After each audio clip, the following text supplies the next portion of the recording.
Hey, Ty. Just logging in here. All right. What's up, man?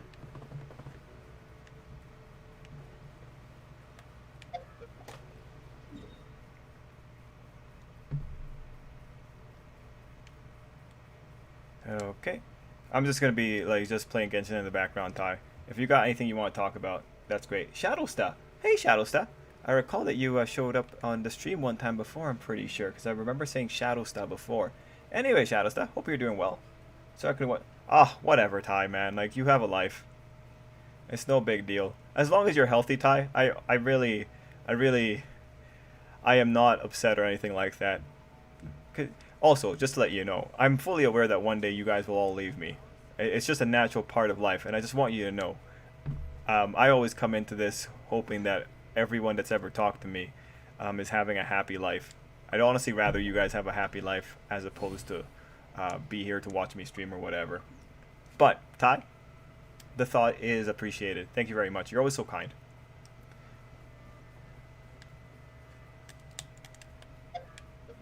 Let's see. Right. I'm picking that up. Oh, hey, Chris. Chris, how do you feel about Juju Kai? Just with the last chapter. I haven't talked about it yet because I'm struggling uploading stuff to the channel right now. I just got to get past this copyright thing. But what do you think about Mackie's mom? Because I found that whole sequence. Yep, definitely just got to work. Oh, okay, gotcha, Shadowstar. But yeah, I found that whole sequence with her mom freaking out kind of weird. So what do you think? What have you thought about the Nintendo E3 Direct? Yo, Ty, did you see the Nintendo Direct? But let's think. When it comes to the Nintendo Direct, I looking back at it, it actually wasn't all that bad. Of course, I would have liked more, but I think everyone would have. Personally, I enjoyed Shin Megami Tensei. I enjoyed our Advanced Wars. I enjoyed seeing a little bit more of the new Zelda. That was legitimately very cool.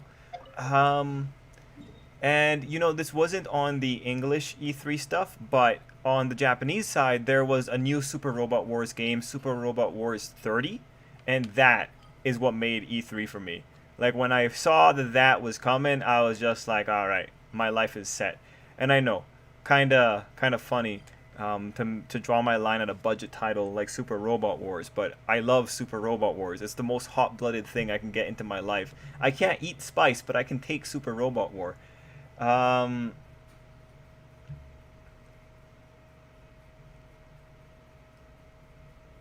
so yeah, man, like Super Robot War made the like I was, let's say my happiness was like at a 40 after Super Robot Wars 30 was announced on the Japanese side. It was like, all right, I'm in. This was the best E3 I could have had. The only way it could have been made slightly better was maybe have Pokemon show up, but with Super Robot Wars, I'm pretty much set.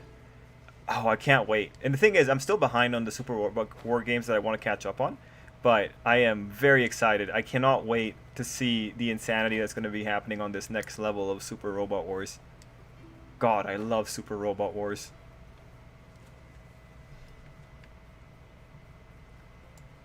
Okay, so let's see. Speed says it's funny how Naoya died. Honestly, I again, if Naoya was gonna die, I would have been quite alright with Maki taking him out. But it being her mom is just it's just like the entire sequence is just odd, and I know I can make it make sense, but it's unfortunate that I have to try and make it make sense just because of how odd of a sequence it was. And this might be a side effect of only having so many limited pages, but man, I was hoping. I think execution could have been a little bit better, but execution could be better in Jujutsu Kai in general. So that's not really an interesting criticism. Hey Sarge, the Mario Golf game looks so trash until they started dashing. Yeah, I think my only like positive comment about that one when I was watching it was just like at least Pauline looks really good. Let's see. Are we not going to see your reaction to the greatness of Shin Megami Tensei 5? Oh, don't worry, Jay Weezy. You didn't really you didn't miss much. Shin Megami Tensei, I'm always curious about it, but it's a weird one for me. I think I would have done better with being with like a super fan. I am very interested in it, and I was very interested in the visuals. Oh, Ty, you won't leave until the end. Oh, nice, man. Okay, Ty. Well, even if you do have to leave at some point, I hope you come back like once a month just to say hi or something like that. But yeah, nice. The Smash Trader was pretty funny. There's two interpretations of Maki's mom, either being slashed by Maki or herself, which changes the meaning of her actions. Okay, you know, for my interpretation, because I was looking at that too, my interpretation. So I feel like Maki's mom was in shock. And I believe that Maki's mom, her knife was clear of blood. So to me, when I was reading it, it's like I feel like Maki tried to speak to her, but the mother was in shock, so Maki just like slashed her, which is pretty hardcore. And then Maki's mom, because she's losing blood, I guess, gets her senses back in order enough to kill Naoya. I wouldn't be surprised if Naoya somehow survives, but he said he wasn't able to use cursed energy, so I hope this is officially in the ground. One thing, though, is that I like Maki. I like her and her ship with the guy. I legitimately hope that this doesn't turn Maki into, like, dark side edge mode for the rest of the series, because a lot of people in Jujutsu Kai have lost loved ones, and they don't go dark edge mode for the rest of the series. So I hope that Maki recovers to some degree here.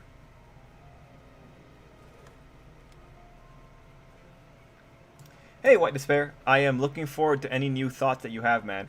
And I also, I'll open up this up to everyone. I am very interested in what you guys think will happen on the next chapter here, Academia. Jujutsu Kai was okay. Seems like Maki cut her mom throat and mom killed Naoi. Okay, I don't get why people think Deku will die like he's narrating it. Oh, yeah. People thinking Deku will die. Like, I don't know, man. I don't know. Like, people have not... Like, as many people on the chat can profess, like, the Hero Academia fandom is not the, like, it's not a fandom that you can, like, say has a lot of sense put into, like, the, when it comes to the loudest players in it, you know, there's not a lot of sense to go around. I mean, over the time of just us being on the live stream, we've seen many different ideas about what was going on in Hero Academia. Many of which I'm sure White Despair has quite a lot of fun remembering. Okay, let's see if I can get this. Nice. Alright, cool. So we are halfway through.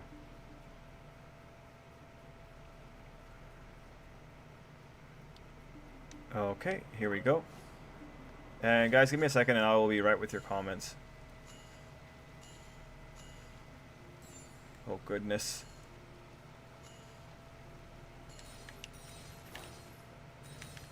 Okay, this one's creative. Oops, oops, oops. Here we go. Go here. You just gotta get to the top.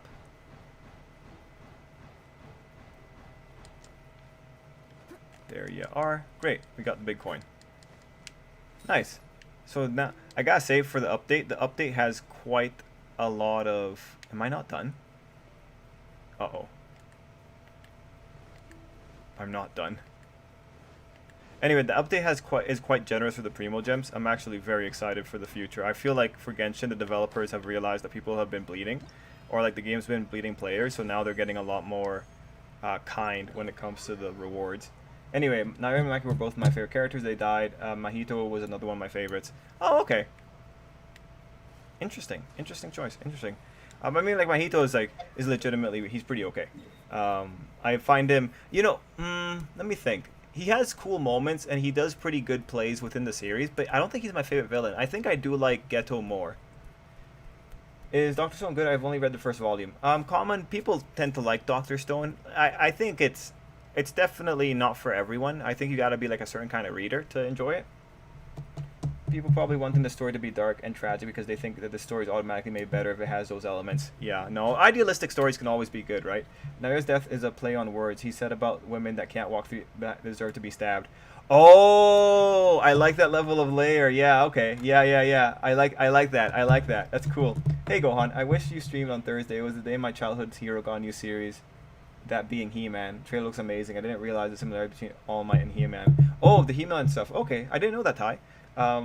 didn't know that you were a big He-Man fan. I started on He-Man with He-Man Master of the Universes. I think that was the 2003 series. But yeah, sorry, Ty. I was busy that day. Let's see. I was so glad when the Naruto ripoff Mahito was killed. Man, this week and next week is the end more this season animes. No worry, Omar. Omar, you have a life, Omar. Don't worry about it. People are already simping for a girl with a bow in the new trailer for the My Hero Academia movies. These people are fast. Oh, there's a new trailer for Hero Academia? I haven't seen that yet. Oh, man, why are people so basic? Come on, don't simp that quickly. At least wait to see what she does in the story. Okay, so I'm guessing that Sushi probably has the trailer up or something. Ah, yeah, there it is. So I'm just going to very quickly look at the trailer. I'm not going to put it on the screen because this is probably going to get me copy struck. I see gas attacks on the trailer. I see All Might looking tense. I see Shoto. I see a religious cult.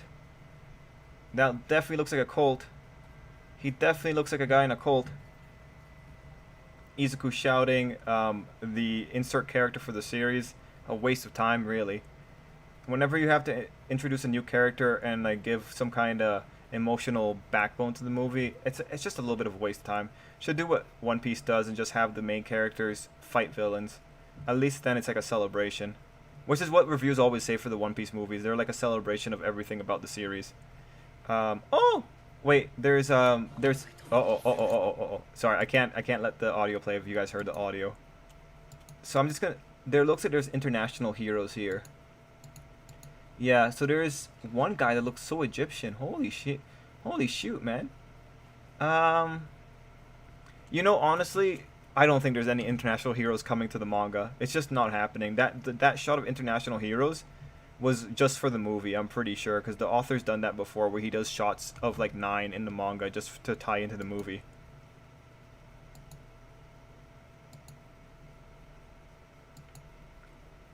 Oh, wait, I think Majestic is in it. Oh, good! This will be good if they actually show Majestic. Nice. Good for Majestic actually showing up.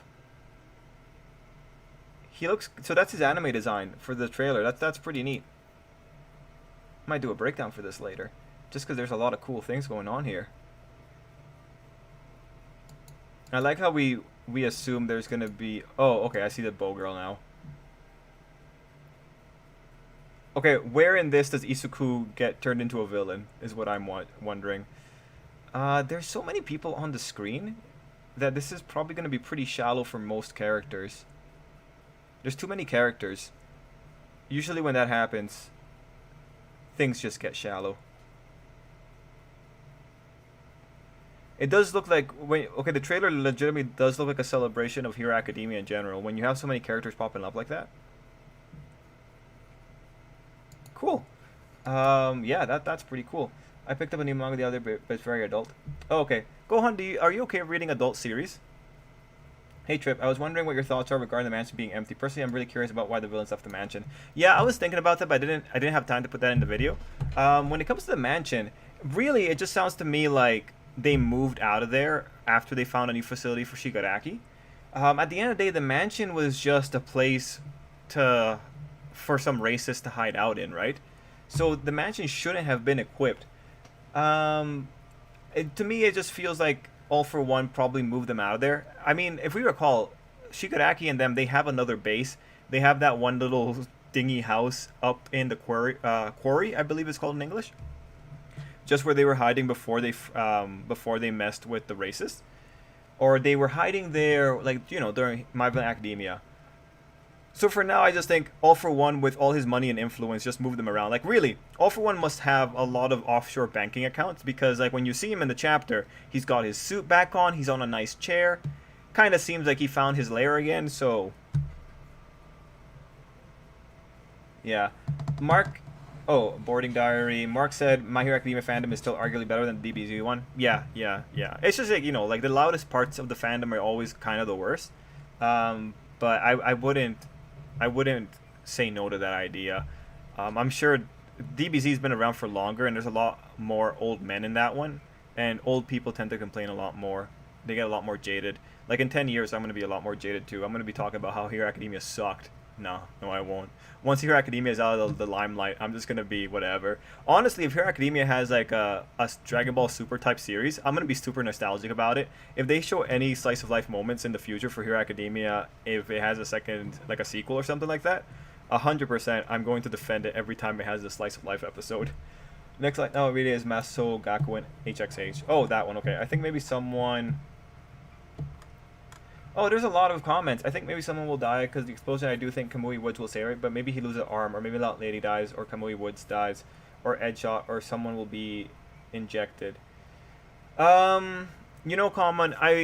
I feel like if you kill someone off, I feel like that would make All for One seem more reasonable as a villain, but All for One isn't reasonable as a villain, as White Despair would attest. So honestly, if the heroes survive that, it's just like you gotta like remember, Kamui Woods survived being lit on fire, and he's made of wood, right? Like, should we take this seriously? And Mount Lady is probably gonna be the cockroach of the series. Like, she's survived against All for One before, so it's an explosion too, right? And we like Nagant got exploded from the inside so much so that the energy ripped through her face and cracked her, and she's still alive as far as I'm concerned. The fact that she was even breathing after the fact is the most insane thing. So all things considered, I'm leaning towards no one being dead. I'm leaning towards those heroes having been in a situation where they've been bombed before and they were able to hear the ticking, unless All for One was being smart and overwhelming the ticking with his voice. But honestly, the bomb to me seems like a warning shot. If it takes out any heroes, then great. But those heroes, especially Kamui Woods and Mount Lady, they were shown in that shot of heroes getting ready to fight again. So the build-up here ain't that great. I don't think they would just get killed off like that. Edgeshot's another question. Edgeshot might go because Edgeshot doesn't really get like narrative build-up. Nintendo Direct, I was totally expecting them to talk about Splatoon 3. Me too, Animamus. I'm actually expecting another Nintendo Direct probably in September or November. From the last My Hero Academia chapter, one of the new villains with All for One seems to be Chimera from the second My Hero Academia movie. I hope it's him. I loved his design and abilities, though he was wasted in the movie. Okay. I'll go look at the design again. Like, I'm never... For me, guys, my bias is always don't expect anything from the movies to cross over. So whenever you guys come in with, like, movie details, I'm always kind of blind on that, so I appreciate that, Ty. Gohan has a few animes he's waiting for. The fact they made the villain and vigilante literally to say a Thanos line was hilarious. So what do you think of Link new power-up? It looks like a time, maybe fire base, some face thought wall it looked like. So I saw, like, you can hear in the trailer the music's going in reverse, and we did see like the drop of water going back up. So I do think there's some weird time reversal shenanigans happening. I do think there's some weird time stuff. Other series that, again, I love Majora's Mask. Majora's Mask is one of the series that had a lot of time reversal stuff, and they had the motif of reversed songs in general.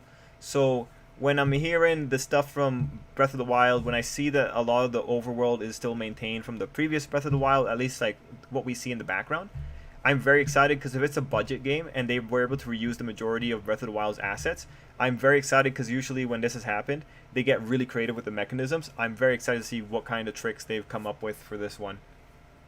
I will never understand this obsession people online seem to have with All for One having a future sight quirk. Over the past few weeks, I've seen tons of people say that All for One definitely has to have such a quirk based on how he's managed to predict the heroes over and over. Personally, I think these people are just really obsessed and giving All for One way too much credit.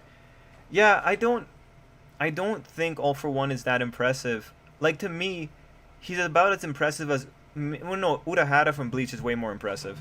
From my perspective, like, if I'm All for One, I'm going in there with multiple contingencies. That's just the smart thing to do. Like, usually, and this is something that happens a lot in anime, when you have a character that has multiple contingencies, contingency plans in case something fails, that's usually when people start saying, oh, this guy's really intelligent. And the reason that happens is because there's an illusion of this guy not being caught out. Look, planning for failure is very different than predicting a particular situation. When it comes to All for One, it seems to me with the way that he was speaking, that he had a specific plan in the case that Nagant actually showed up there, because he says, oh, Izuku, if you're here, that if this is playing, that means that you showed up here and Nagant was a failure, right? I feel like he has contingencies. I think he is smart enough to understand the various possibilities, and that's if he has contingencies, that's definitely to his credit. And I think when we're talking about All For One, I think it's fair to say that he probably has like 5 different end goal strategies. I mean, because this is usually what smart characters do. If you look at it, All For One should have a situation where he has a plan in the case that he does not get killed and he gets to be Demon King. He should have a plan in the case that things get kind of messy. And I think he should have a plan in the case that Shigaraki kills him. I feel like this is the kind of person that All For One is. He has the time in the world to just sit around in his condo or his penthouse suite or wherever he is. If he has that kind of time, he has that kind of time to think, right? So I really feel it's not an issue of All For One being intelligent. Well, no, it's not an issue of him having future sight. It's an issue of him planning for all possible outcomes, or at least like the more likely outcomes. I think that's probably what we're going to see with him. Although Horikoshi is going to keep writing him as this mastermind, and it's like, All For One, you're not that smart. Hey, curious on something. Do you think the clash between All For One and Deku is inevitable? I always had this feeling that he would kill the Potato Head, but not really, and the reason would just be rage. So Spades and Shades, it's sort of inevitable in the sense that All For One's legacy is going to be tackled. At the end of the series, it's going to be Izuku versus Shigaraki, and then, depending on what the author wants to do, Izuku versus the Vestige. I think that's where we're going. Like, White Despair thinks we're going to deal with All For One at the end of this arc, or whatever this thing is, which I think is now very fair. Like, I think White Despair was correct to be thinking that early on. But when it comes to the Shigaraki situation, like, I feel like All For One's going to be taken out by his brother. The Vestige is going to be taken out by his brother, to just finish up that storyline. Because Shonen likes to have they like to have this idea about the strife of the past being resolved by the end of the story. It depends on the series. Like, some series you will have a strife from the past being resolved by the main character. Other series, a person who was involved with that thing from the past will deal with it. And if you want examples, Katekyo Hitman Reborn famously had an arc where it was settling some problems from the first generation of the Mafia family. Another example, Toriko was essentially finishing up some stuff that happened with one of the first gourmet hunters. When we go into, Naruto is entirely finishing up the strife from the past and concluding it. Shonen Jump series always have that note of resolving the threads of the conflict from the past.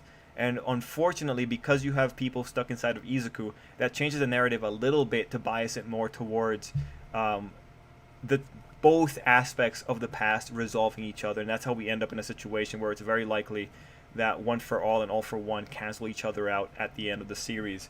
But at the end of the day, Izuku's still going to be there to fight All For One. He's probably going to fight, let's say, Shigaraki possessed All For One. He's probably going to fight that guy and probably have the mental battle as well. It's going to happen there. Trip, is there going to be a Gear 5 or just some sort of Conqueror's Hockey upgrade? Omar, it looks like there's going to be a Conqueror's Hockey upgrade, but we're not sure yet. I think Gear 5 is going to happen because I saw an interview from Oda, and it feels like Gear 5 would be a natural conclusion. So, it might happen. Do you want me to spoil you when it does happen? If you let me know, and I can tell you whenever it pops up.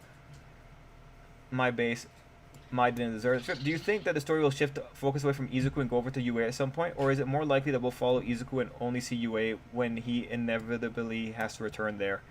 Montevero, I really am leaning more towards we're gonna stick with Izuku for a while. I feel like when we go back to UA, it's gonna be when we're drumming up things for the attack on UA. I feel like when All For One shifts his attention to UA, we'll go there. It'd be nice if we get some updates from UA, but I'm not sure. Like, you guys as fans, how would you feel if after getting exploded, we go to UA? Like, I'm sure you're going to be a little bit bothered, just because it's like, well, I would have rather leave Izuku when he's in the hospital as opposed to not knowing whether or not he's alive. But yeah, for UA, Shoji still has to have his storyline. And then we have the stuff for Monoma and Shinzo, though that's probably going to come towards the end or during the Trader storyline. So because of all these things going on, we've got to be going back to UA at some point. But it might be once All For One has shifted his targets to UA.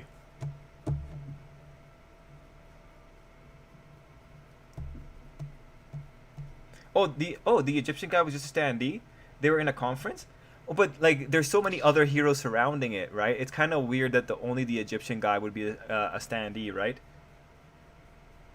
Yeah, the 2002 He-Man series was awesome, especially with Skeletor origin. People think All for One is a troll, but Skeletor is what made those villains popular. Yeah, or the My Hero Academia movies canon? Well, um, there's two kind of canon, right? There's the manga canon, and then there's expanded universe canon. You should probably assume that the My Hero Academia movies are canon in the expanded universe, but you have to understand that these movies, because of the nature of a movie, there's going to be spots where they don't really mesh well. So my perspective has always been, when it comes to the Hero Academia movies, or when it comes to any Shonen Jump movie, you go in and you tell yourself, this exact version of events probably didn't happen in the original universe. It's probably a variation of the events, like broad strokes. That's just the easiest way to go about reconciling anime movie problems. I'm sure Horikoshi would like the movies to be canon, but fans are smarter than anime studios, and they will almost always point out all the inconsistencies in the timeline. And that's where the problem ultimately is. That's why if you just say broad strokes, you can get rid of that problem. In a new trailer for movie 2, the international hero master silhouettes from the manga.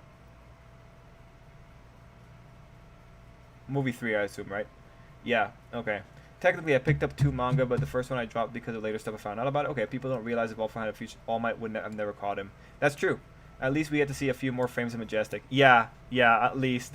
I don't know if we're going to get, like, actually any worthwhile sequence with him, though. I mentioned that just in case people have an issue about it if they ask me the name of it. Okay.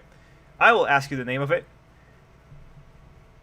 I've seen people legitimately think that All for One stole Night Eye's foresight quirk. Never mind how he would even steal it, but All for One doesn't even have eyes, so it's a useless quirk. Agreed. And like that quirk is still so finicky.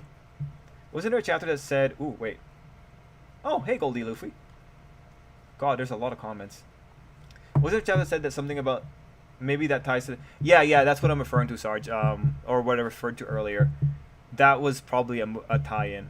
Yeah, the scene in the trailer where the movie villain is on top of a pile of corpses with Ochako, Kirishi, etc. in the pile. Yep. Hello, Trip. How are you doing? Did you see the villain for the movie? It's Electro from The Amazing Spider-Man with a cape. Yeah, Miguel, you might have caught it, but I just watched it a bit. Let's see, plus I'm going to try and go a little bit quicker through the comments. What makes All for One terrifying is the guy is literally like the devil. He's in a suit, he blows up people if avoid a contract, he never stops smiling. Honestly, it's creepy. I'm glad it's working on you. Trip, Arifureta manga updated again, and they're currently in another labyrinth. Okay, cool. Despite being one of the youngest people here, I'm probably more grouchy than all of you. Oh, Juizy. I respect that. Great. It just seems really weird to me that All for One would head to the mansion for Shigaraki to rest, then tell Nagant to bring Izuku there, evacuate that mansion, rig it to explode once the heroes show up, because he's expecting Nagant to betray him. Like, why even head to the mansion in the first place if you were just going to leave to a different location soon after? Or you just don't tell Nagant to bring Izuku to the actual place you're hiding. White despair.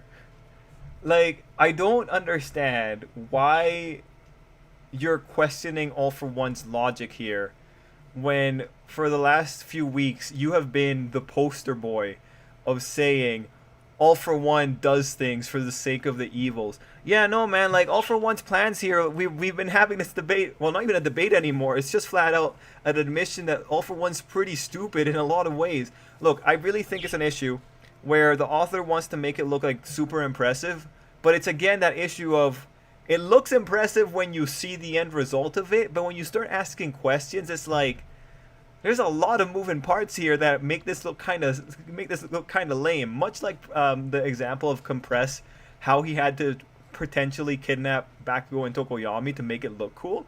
Yeah, no, there's a lot of logistics here. But to answer the question, it seems weird to you. Yes, it's very weird. It's pretty much they go to the mansion to rest, but then I guess it's just flat out. He told him to go rest there while he sets up his, he gets reacquainted with his stuff, and then he removes everyone, moves them around to the places he actually wants them to be. Like, honestly, from a perspective of, like, on-the-ground tactics, I understand what All for One did in terms of just regrouping, but it is a lot of moving parts. The fire doesn't burn in anime except Full Metal Alchemist Brotherhood. Mustang is an exception. Yes, Mount Lady's Beauty. Uragire, oh, I can't even pronounce that, is the name of the manga. Jesus. gosh, the face when you realize Horikoshi took the story away from UA so he wouldn't have to design all the students' parents, or to take time designing them. It could go either way. Yeah, I wouldn't be surprised if going forward that Izuku literally will wear his rage when that tragedy hits. Hint, hint. Man, I hope Izuku doesn't keep giving himself over to rage. Kamui Woods could have the wood called Atom Wood. Oh, yeah. White Despair going hard on the knowledge and ideas. All for One seems to have planned for either outcome for Nagant, whether she follows through with the mission or fails, which is basic villain planning 101. Agreed, agreed. You should always have contingencies. Nagant survives an explosion. Gran Torino lives after getting impaled. Midnight dies off screen to a random goon. Yeah. Yeah. Yeah. People online have already concluded that the silhouette is 100% Chimera and that they're all really excited to see him in the main series. Personally, I think everyone is majorly jumping the gun here. I agree. I agree. If you think that's gonna be Chimera from the movie, like the odds aren't great here. Legitimately, when you look at trends, ironically, you'd have a better shot if this was Fairy Tail to get that kind of thing going on. But because this is Hero Academia and Shonen Jump, it's just not likely. But we'll have to see. We gotta keep a mind open. Like just because Shonen Jump doesn't do it very often, doesn't mean that we won't end up in a situation where it's actually Chimera. Like that would be neat. What's funny is that the chat during BO2W showcase was saying it was a Genshin clone. Yes, I saw that random. Chimera's the wolf villain from the second movie had dreadlocks. Yes, I remember him after you mentioned him. Speaking of Genshin, I have to save up wishes for a later character come out. Oh, which one, Gohan? Because I'm going for one like mermaid-looking girl, or like one Hydro Catalyst. Do you think All for One is attacking UA now when Deku and major player villains attacking the mansion? Chris, if it was me, I would 100% like assault. I would full on just run it. I'd rush it, do a quick hit and run, terrorize the people, pull out, and then just do hit and run tactics all throughout the night. I would 100% throw a bomb into UA if I was All for One right now, because again, bombs don't do anything, so I have no problem throwing it in there if I actually want to harvest quirks later. Yeah, no, man. I go in 100%. Well, that's the game. Shin Megami Tensei 5, Danganronpa, Fatal Frame, and Metroid Dread. Good pick. Good pick. Imagine a Gaunt fainted before she could give the heroes the details, and some randoms just waltzed into that booby trap before the heroes could. That'd be funny. I do expect he will die and live on the Vestige world like All Might, because we all gotta remember this is Shigaraki and Deku Era. Yeah. I was surprised when my friends told me that Dread was in development for 19 years. Oh. We've already seen the hero surpass All for One's planning previously. He wasn't expecting Stain to get captured, and as far as we know, he wasn't expecting the Camino raid, at least based on his comment that I wish he hadn't interfered. Yeah, no. I don't think he saw Camino raid either, because Camino raid happens partly because of Momo's interference, right? Like, this guy doesn't know what Momo can do. He's not the smartest guy in the shed. And, just, like, again, like, Camino raid was predicated on two big things. One, Camino raid was hardcore hero competency. Like, this is one of those moments where you saw why exactly the kids were stupid and why the heroes were so much better. Mind you, the kids have to be positioned in a way that they help, but the kids and their planning was shown to be incomplete when you had Mount Lady stepping in the last moment to help them, which was, again, really good. But this was a really big moment for Hero Academia because it showed that the adults weren't useless. But when you look at Camino Raid, it was predicated on the competency of the police to be able to find the bar, and then the competency of Momo. Like, All for One couldn't predict someone that was Momo. He couldn't predict Momo because he just didn't know about Momo in general. Well, random stuff like that can happen. It's called development hell. Yep. Like I said, he is acting as Demon Lord in the manga he read with his brother, which are the actions that caused the... Yes. Will MCU Eternals live up Jack Kirby vision? I don't know. I think it'll be a nice casual movie. So you think there's going to be a One Piece 2 but Luffy Kids or something like that? No, there's not going to be a One Piece 2.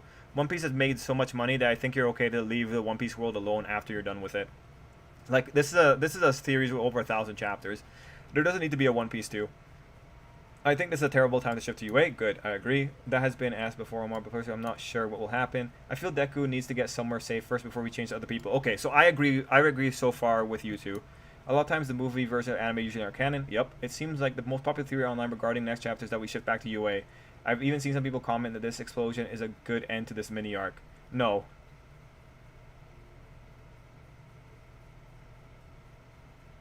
I wonder if UA is going to demonstrate the issue with stuffing a bunch of people into a small space, such as a shelter. I wonder. And with White Despair's comment, I completely agree with White Despair on this one. It doesn't like if he was to go to UA, it's gonna be annoying because you know what he's doing. He's drawing out the tension. He's drawing out the suspense. I feel like next chapter we start with talking about the plan, and then we have a situation where Hawks is just, or like we have Hawks reacting to the situation, and we see that everyone's safe. Like, come on, this guy has burned us so many times on cliffhangers before. I really think I feel confident betting on a cliffhanger reversal on this one.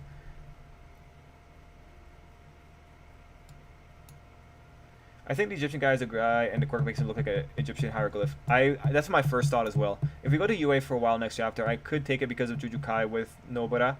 We don't know if she's alive or dead, so I'd be fine with going to UA for a while next chapter. Oh, but Chris, you're like, I would appreciate it in the sense that we get to see characters, but I'd rather it not happen in this chapter personally. I understand your perspective. All for One is just a LARPer gone wrong. Always was. Yeah, it's honestly hard to make me get over my seat for villain. Like, I like where they're going with All for One. His arrogance is going to come back to bite him. My money is on Stain being a reason. Yeah, I feel like Stain's going to be an interesting thing once he gets back. Now, really, like you guys know, I thought that we were going to have a situation where Stain shows up before we end up with All for One. So props on the author for making it not a full-on pattern, but I'm still expecting Stain. Like, if we're having actually a Shizaki talk, where Izuku was able to say something to him, I think we need to have a Stain talk. If All for One gifted Nagant with an extra quirk, I wonder if he granted the other villains he recruited an extra quirk. I wonder as well.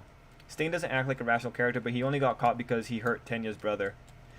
The Devil is a part-timer updated. What's the name of this game you're playing? Oh, I'm playing Genshin. Let's see. How many guys you Okay, Sleepy Bush. In the shed, I can't say because I might get trouble with police. Deku's going to realize All for One is attacking UA to get a Deku. As he said, it's your turn. Yeah, I can't wait to see Izuku's thought process just kind of blow up here.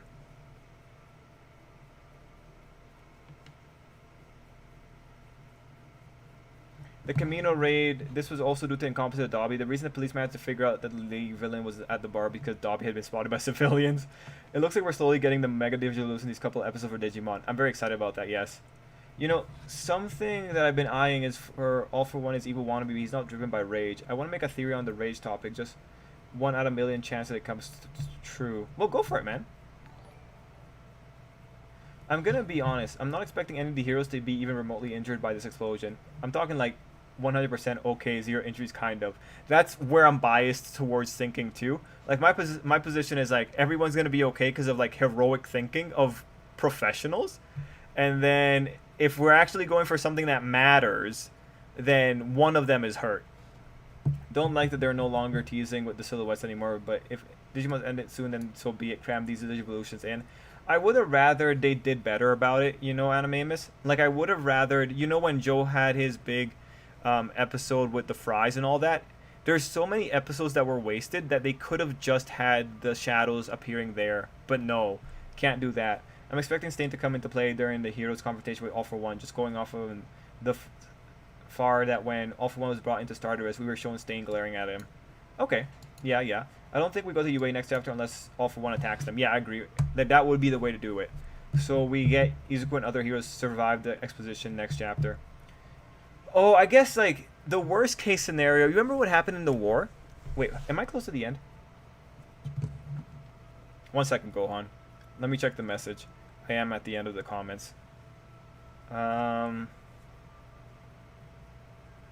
Yes, I did like that. I don't want to ask you who the 3 are, but I did like that. Okay. Let's see. Going back to this. The war. Remember in the war that we didn't know the fates of like Ryukyu and Endeavor and all of them, and then they came back during a later portion of the war. They somehow survived in a wasteland. Like we don't know how they got out, but they survived that wasteland that Shigaraki created. Considering that, if we're going now into full-on war, if we're going to attack on UA, that's how I could see keeping Izuku's fate a little bit closed. But at the same time, I need to know the space between UA and the mansion. Because honestly, right now, if All for One was to attack Izuku when that explosion goes off, sorry, attack UA when that explosion goes off, that'd be pretty cool. But at the same time, All for One doesn't know when Izuku's arriving to that mansion because he had the machine set to play upon a certain trigger condition. At least from what it sounds like when you see what he's saying. So because of that, I'm just thinking that we're probably not going to have a very quick attack unless All for One's been sitting next to UA for the last couple of days or weeks. I mean, if I was him, I would be scouting out UA right now, waiting for my alarm clock to go off when that explosion goes off. But I don't know if All for One's that competent. I think the next step for All for One is to break Izuku's will to take One for All. Since he doesn't have the Doctor, raises what's needed for All for One to take the quirk, but weakening Izuku will probably help. Agreed. I'm wanting to know where Izuku's mindset is going because the tunnel vision kind of reminds me of some hero issues I've seen in stories, and honestly, it's going to be eye-opening or cliche. Izuku's going to be shut down for the tunnel vision. You have All Might remembering Night Eye, and you have Ochako calling him a dummy, and you have Bakugo berating for doing what he's doing right now before. He's going to be called out for the tunnel vision. It's just like the question has always been, how is he going to get punished for the tunnel vision? And when I say punished, I mean like narrative punishment. Once we see the other students again, do you think they'll have processed whatever trauma they might have gone through during the war and have developed the personalities or behavior to the way Hori needs them to be for the respective role or archetype they'll have to fill in the narrative? Interesting question. The problem with that is because of how recent this was, if you have the characters hardening after what happened to an absurd degree, there's a difference between maturing and changing. If the characters change, it's gonna look more like they're having an edgy reaction to the trauma, which means they're not processing the trauma correctly. Ochako looks like she's in the clear. Actually, quite a few of the characters look like they're in the clear when it comes to how they're feeling because we've already seen them at the hospital and they don't look traumatized. These characters also have a lot of really good role models. Like Hawks would not let Tokoyami go stupid. A lot of those adults are probably going to help the kids maintain their general purpose. But here, I'm not sure about them adopting archetypes, but I think they might become more competent on the field with their quirks. Again, the problem is there's only been a few days. There's not much growth that can actually happen in a few days. And because of that, it kind of throws me off here. Bakugo's going to be very unchanged because Bakugo's been already through traumatic situations. Shoto's going to be unchanged because Shoto's been through traumatic situations. Like, we already saw what kind of character he's going to be after all of this. And the character we see when he's taking Endeavor's hand is largely unchanged, just has a different goal. Momo is so basic with the way that she is treated in the manga that she's probably not going to have a significant change. Kirishima will probably be a little bit more hardened. That's funny. He'll be a little bit more hardened. But for other joke characters like Mineta, Sato, Anima, they're probably going to be unchanged. Ida already has gone through a lot of things, so Ida's going to be unchanged. Like right now, what you're going to probably be seeing with Ida's going to be showing off the products of his development by being a strong central figure for the rest of the weaker members of the class. And then you have like Class 1B, because some of those characters weren't involved in some of the critical areas, like they won't have that many changes. It'd be interesting if Monoma shuts up a little bit and just becomes more of a motivational speaker. But we don't know, because comedy always breaks the logic of Hero Academia. So we never know. If Monoma needs to have a comedic moment, you might see him saying some really inappropriate stuff that doesn't make sense. So overall, with personalities, I don't think we're going to get that many shifts from certain characters. But in terms of being more competent on the field, I think that's likely going to happen.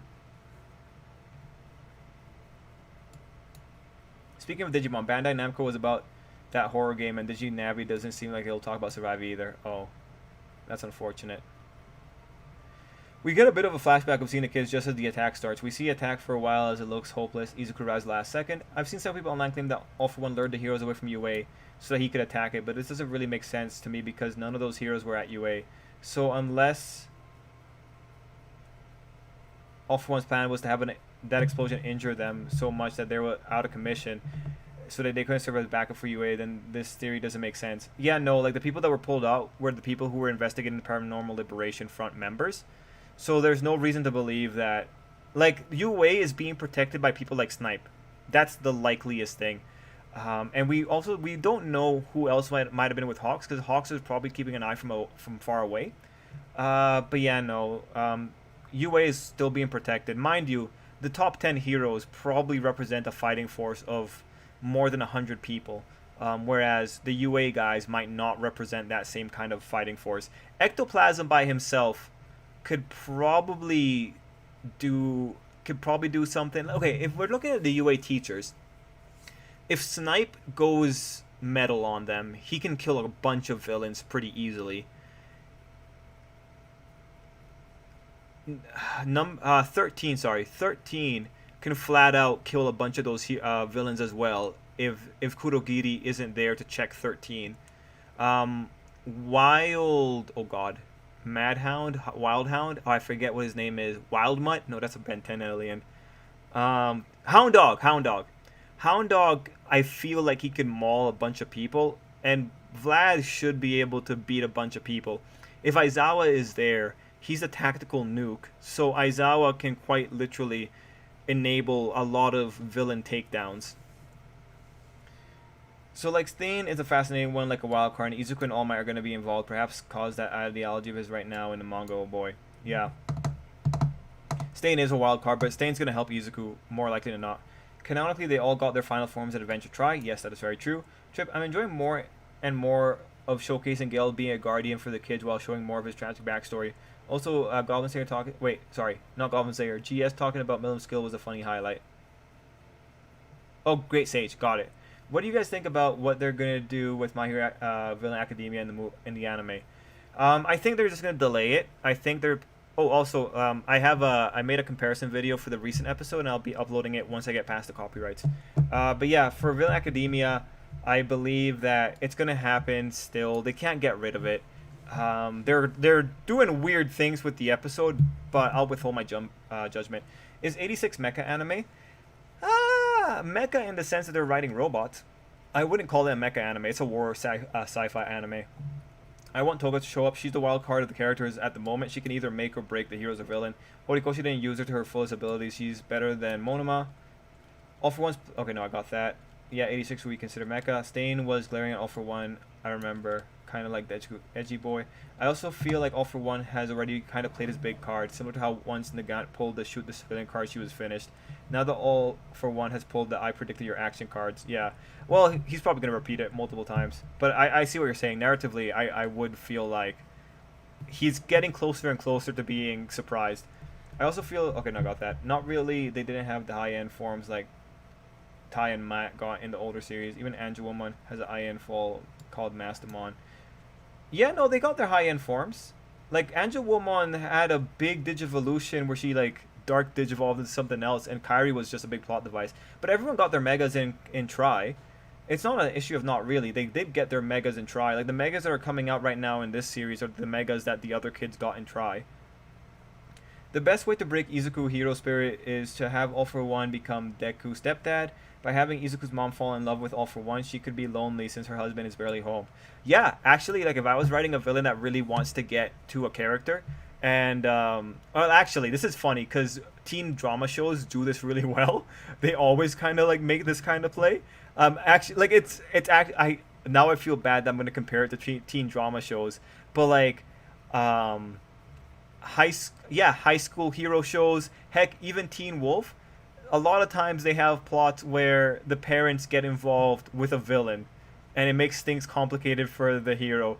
Like, All For One could do this and really screw Izuku's mom. Oh, actually, that's a funny pun. Yeah, that'd be funny. That'd be really funny. Too bad he's ugly.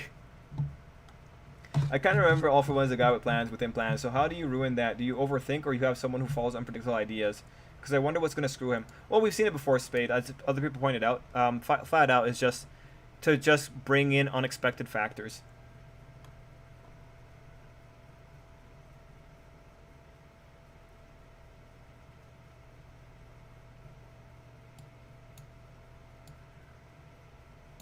Let me check. Also, like, Angelwomon got her Holy Dramon stuff in this one. But let me check Mastamon. No, Mastamon is the fusion of Lady Devamon and Angelwomon. Yeah, no, I feel like we already saw this thing during Try. Do you think the new movie will top the ending of the last one? I don't think so. Double One for All was something no one saw coming.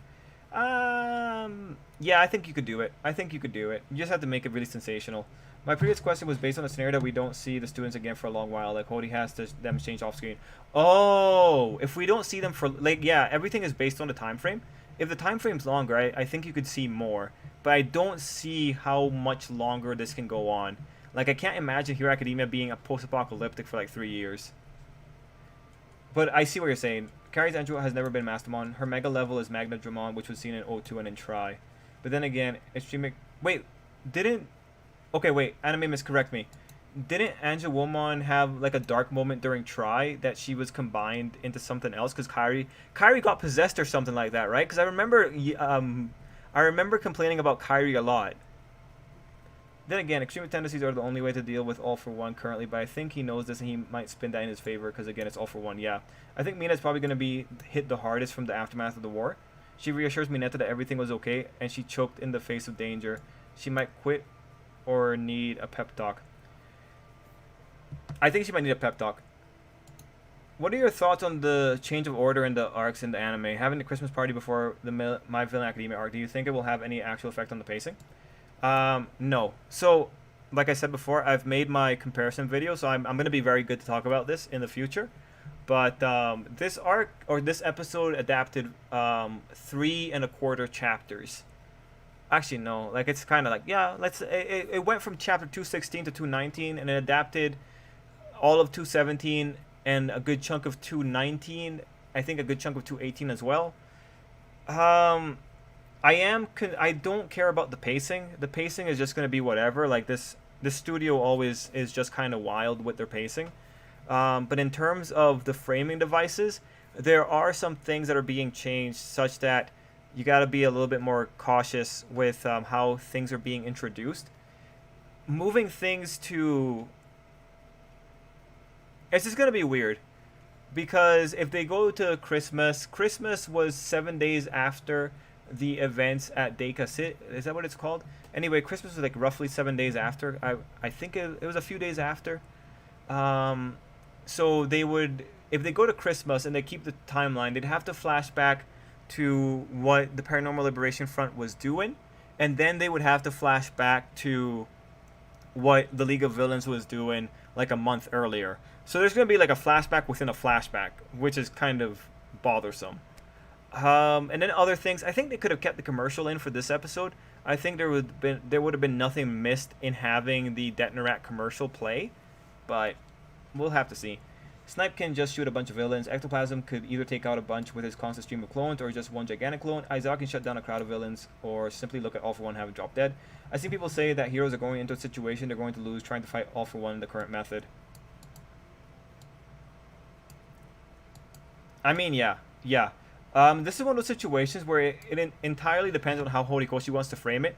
Depending on what he says, he can make the heroes look either cautious or very stupid. All it takes is really a few lines. That's why with these kind of situations, it's better to wait till we know what exactly they planned.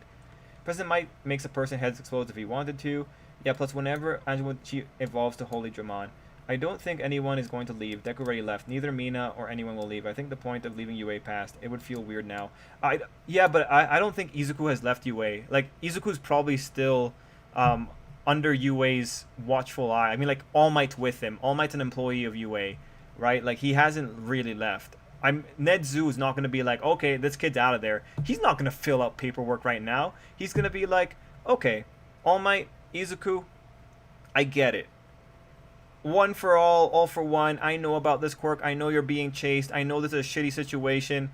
I'm not going to be the dick that says you can't come back to school, right? Like, he's probably like, it's going to be okay. I don't think anyone's going to be like, Izuku, you can't come back to school. But I know that's not really towards you, Montevero. I'm just saying in general. But I don't think anyone's going to leave UA. Because, like, where really are you going to go?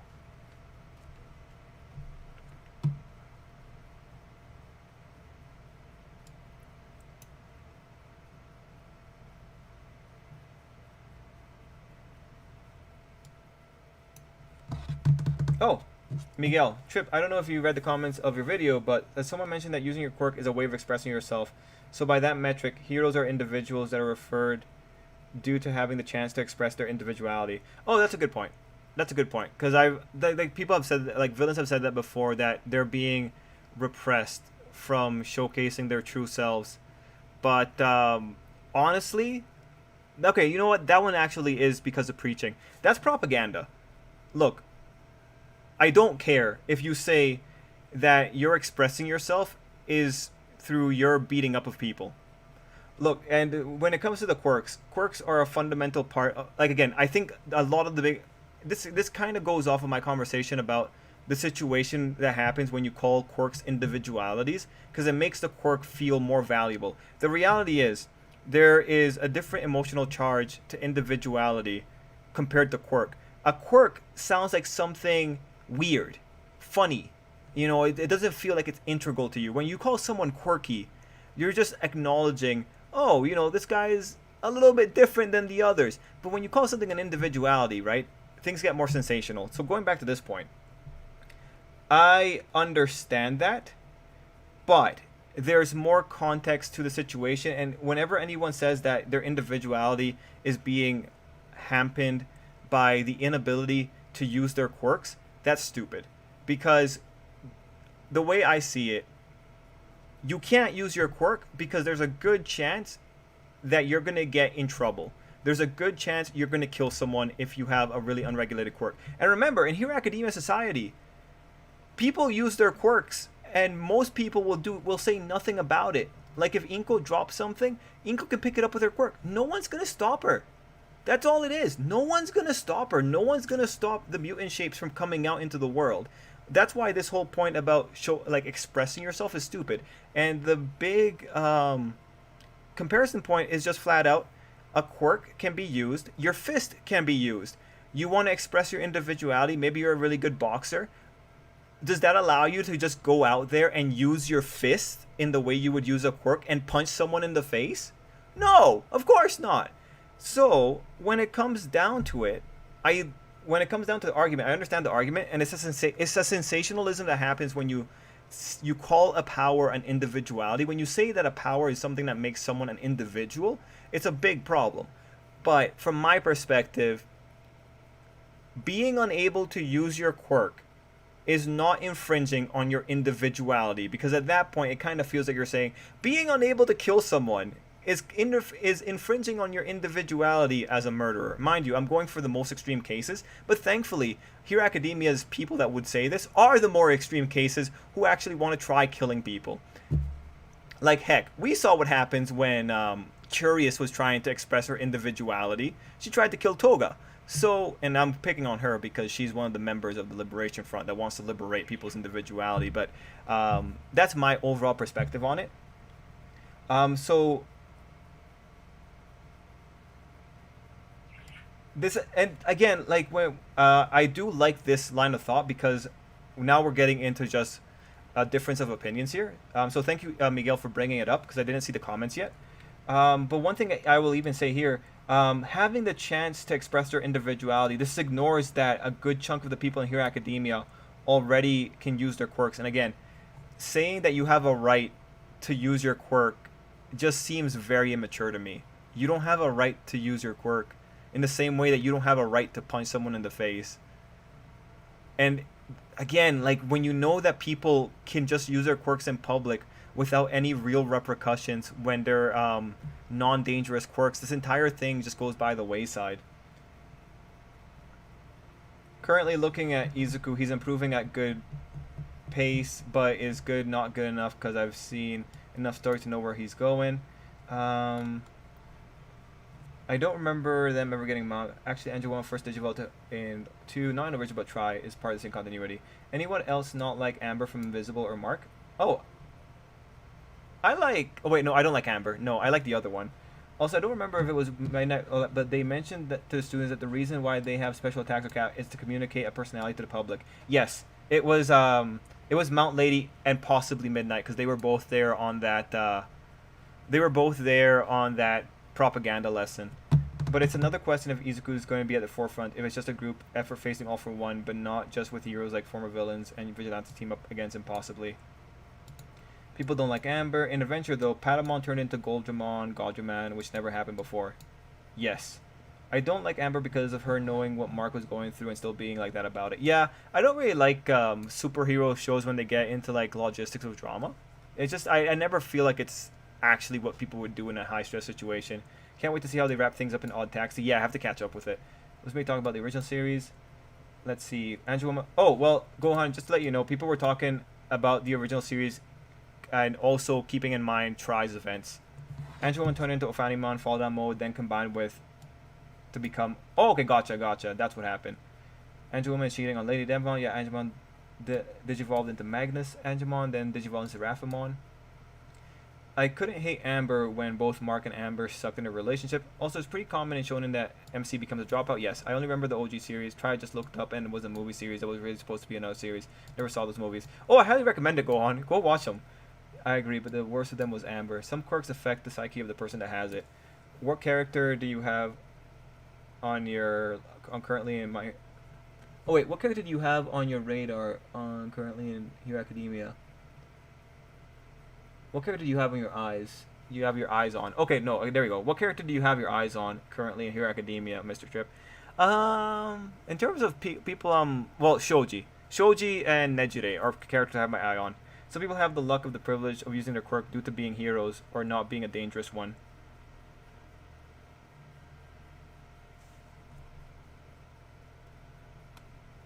Okay, so, okay, Miguel's engaging. Some people have the luck or privilege of using their quirk. See, like, again, this is where my disagreement comes in. I don't see using a quirk as a luck or a privilege.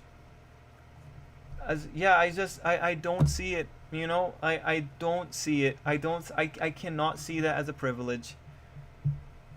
Due to being heroes or not being a dangerous one. Yeah, so there's... I mean, like, if we go, like, societal privilege, I can see why you would say privilege in the way that, like, certain people on the internet say privilege. Let's say, for example, you are a good singer and you have a good voice, but the society you live in doesn't allow you to sing. That would suck. That would very much suck. Well, Try is the same timeline where they end up getting married. The 2020 anime, though, they haven't focused on making relationships. Liberation is code for my freedom is the only one that matters, pretty much.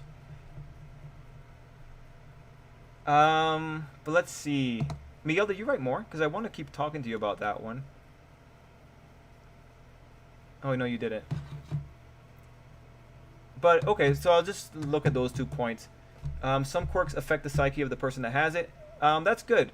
Like, if it's a person like Toga, and Toga wants to express her quirk, then and it affects her psyche, then great, because that puts her closer in line with people with mental deviancies that try and murder people. Like, again, if someone has, like, say, if you have a serial killer that can only feel euphoria when they kill someone, I'm sorry, I don't care. Your need for euphoria does not trump someone else's need for life. That's why, ultimately, I don't care that Toga can't use her quirk. I would like her to have services to be able to mitigate the effects of the quirk, and I would like for there to be better services in general for people like that. Like, for instance, that one situation with team-up missions where that one guy's quirk was going to erupt out of him. Like, that wasn't fair. I would like more of those kind of situations, but I just can't care about privilege all that much in this particular situation. Using your quirk is not a human right. Well, for some people, it might actually kill them, and that's a different case. But for the vast majority of them, I don't really see any particular problem with them not using their quirk. Actually, for the vast majority of them, they have no problem using their quirk. The vast majority of civilians are quite alright.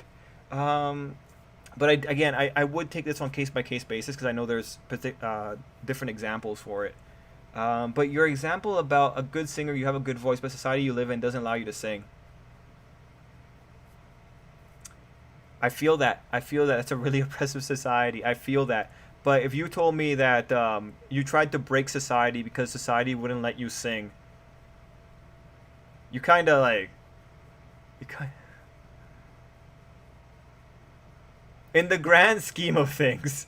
But I know that's an example. That's an example to get the idea across. Mind you, Like usually, if there's a society that's telling you not to sing, there's probably other problems. So maybe that is a society that you should be breaking, because at that point they're infringing on a lot of civil liberties.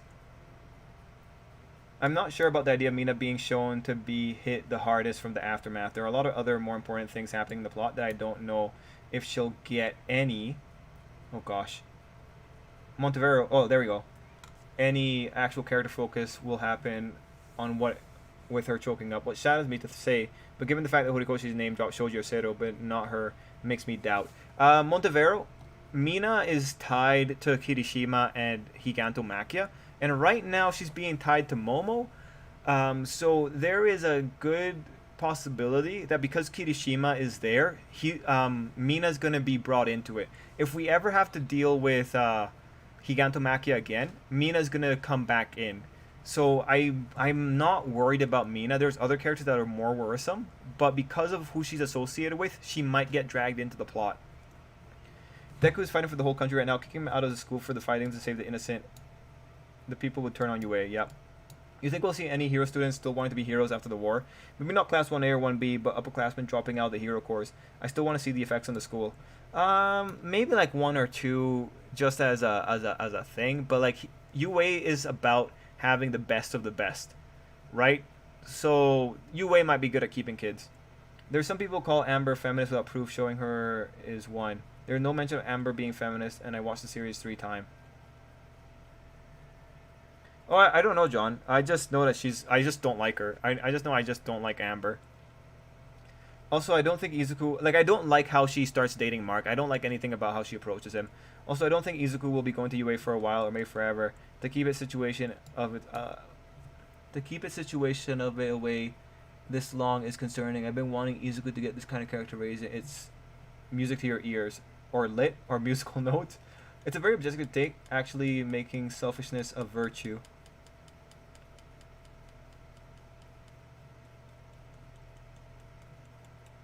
People still use their quirks in their everyday life, like how Izuku's mom using her quirk several times. No jump, but she is a racist, and that's provable. Okay, interesting. I mean, Deku is at 45 to 50% so right now. I mean, Fat Jin chance a couple thing. I do wonder about the last quirk, perhaps some long range, maybe. Oh yeah, Spade. I'm definitely thinking long range.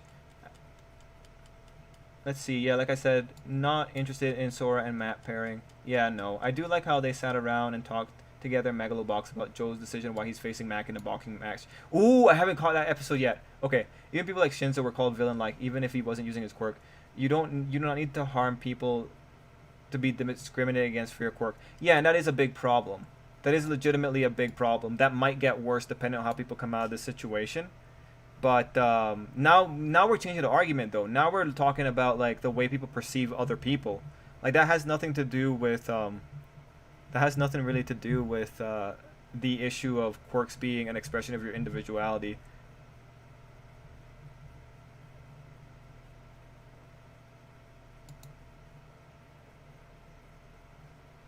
Toga could have... Okay, Joe said quirk of privilege. If it's in regards to the level of privilege, different power levels of fire users are on a gradient of power, but the top hero, the most privileged of all these fire quirks. Toga could have started... Well, like, let's just... I think it's important to just remember, like Izuku says it, no one...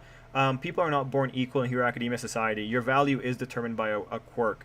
So I get... Like, I understand, like, you will rise in society if you have a quirk that works in hero industry really well. Toga could have started an OnlyFans, have some guys give her blood, problem solved. It's complicated because quirks are so different between each other, they can't be held to the same standard. Agreed. Like, again, like if there's a quirk that activates by itself because of Singularity's effects, like, honestly, I believe that team-up missions still had that one character that had a quirk that would erupt. It had that character still have to go to jail or something like that. And I was thinking, like, no! He should, or he got penalized. Someone correct me if you remember the team up missions chapter, but if he got penalized, it's like that was not right. That was not correct in any which way. That person did not deserve to get penalized. That person was under duress. No way. But anyway, with the crawler, his quirk was just hovering a bit, and he's not allowed to use his quirk because someone could trip over him if they're not looking. I like how the crawler changed on how he's using his quirk. Yeah. Oh, you got your eye on Shoji. Curious on your thoughts on that. So I got my eye on Shoji because the author's been talking about Shoji for a while, and I think he's like a good pick for Traitor Theory, or Crack Traitor Theory. And then I have my eye on Nejire because Nejire has been very weird. Like, I've found her to be very weird. I think some things are odd with Nejire in general. So I think she's also another one of my crack picks for trader. That's why I keep my eye on her.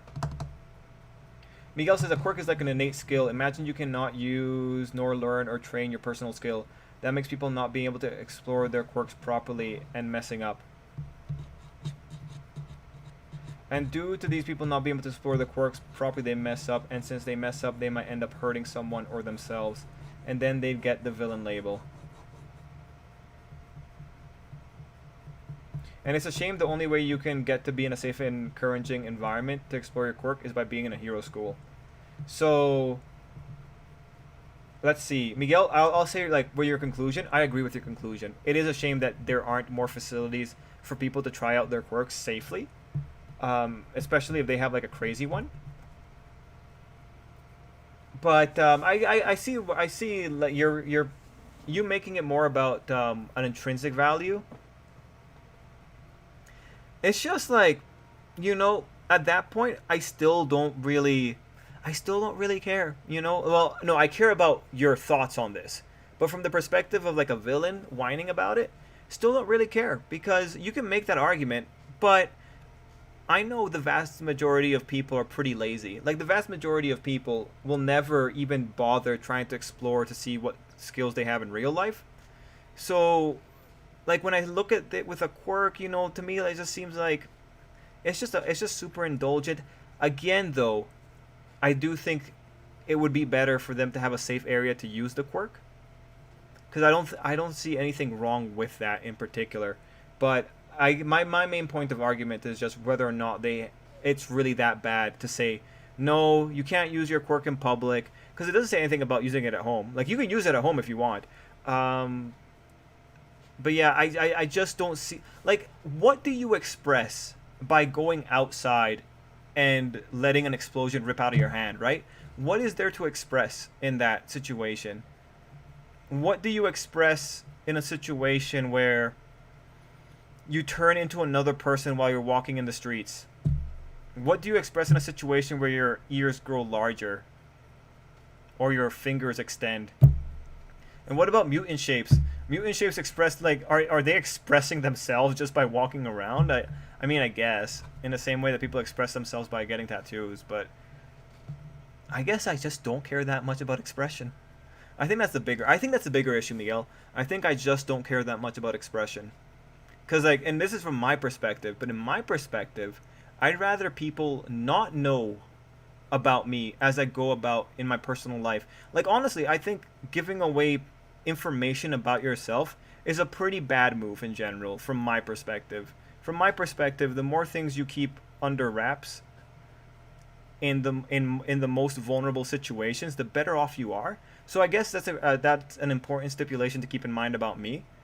I find that privacy is an advantage that is significantly undervalued in our society.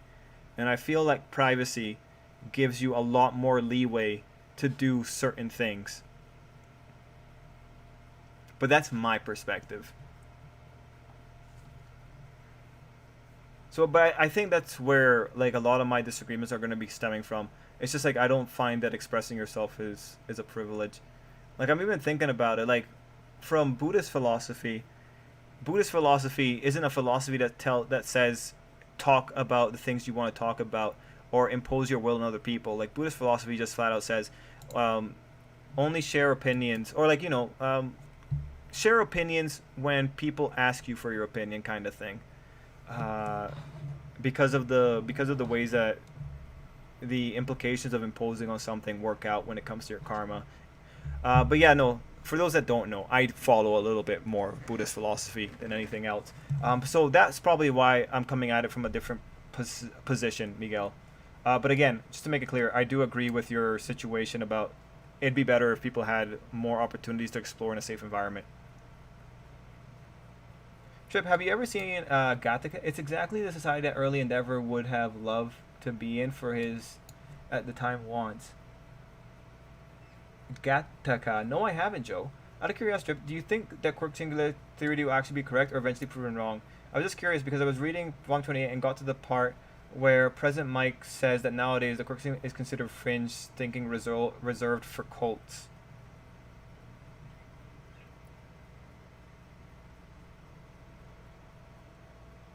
There's a Loki in himself to test his Harding quirk. Yeah, no, I still agree with that. Um, Quirk singularity. I think okay. Take away the sensationalism from quirk singularity. I think quirk singularity is already happening.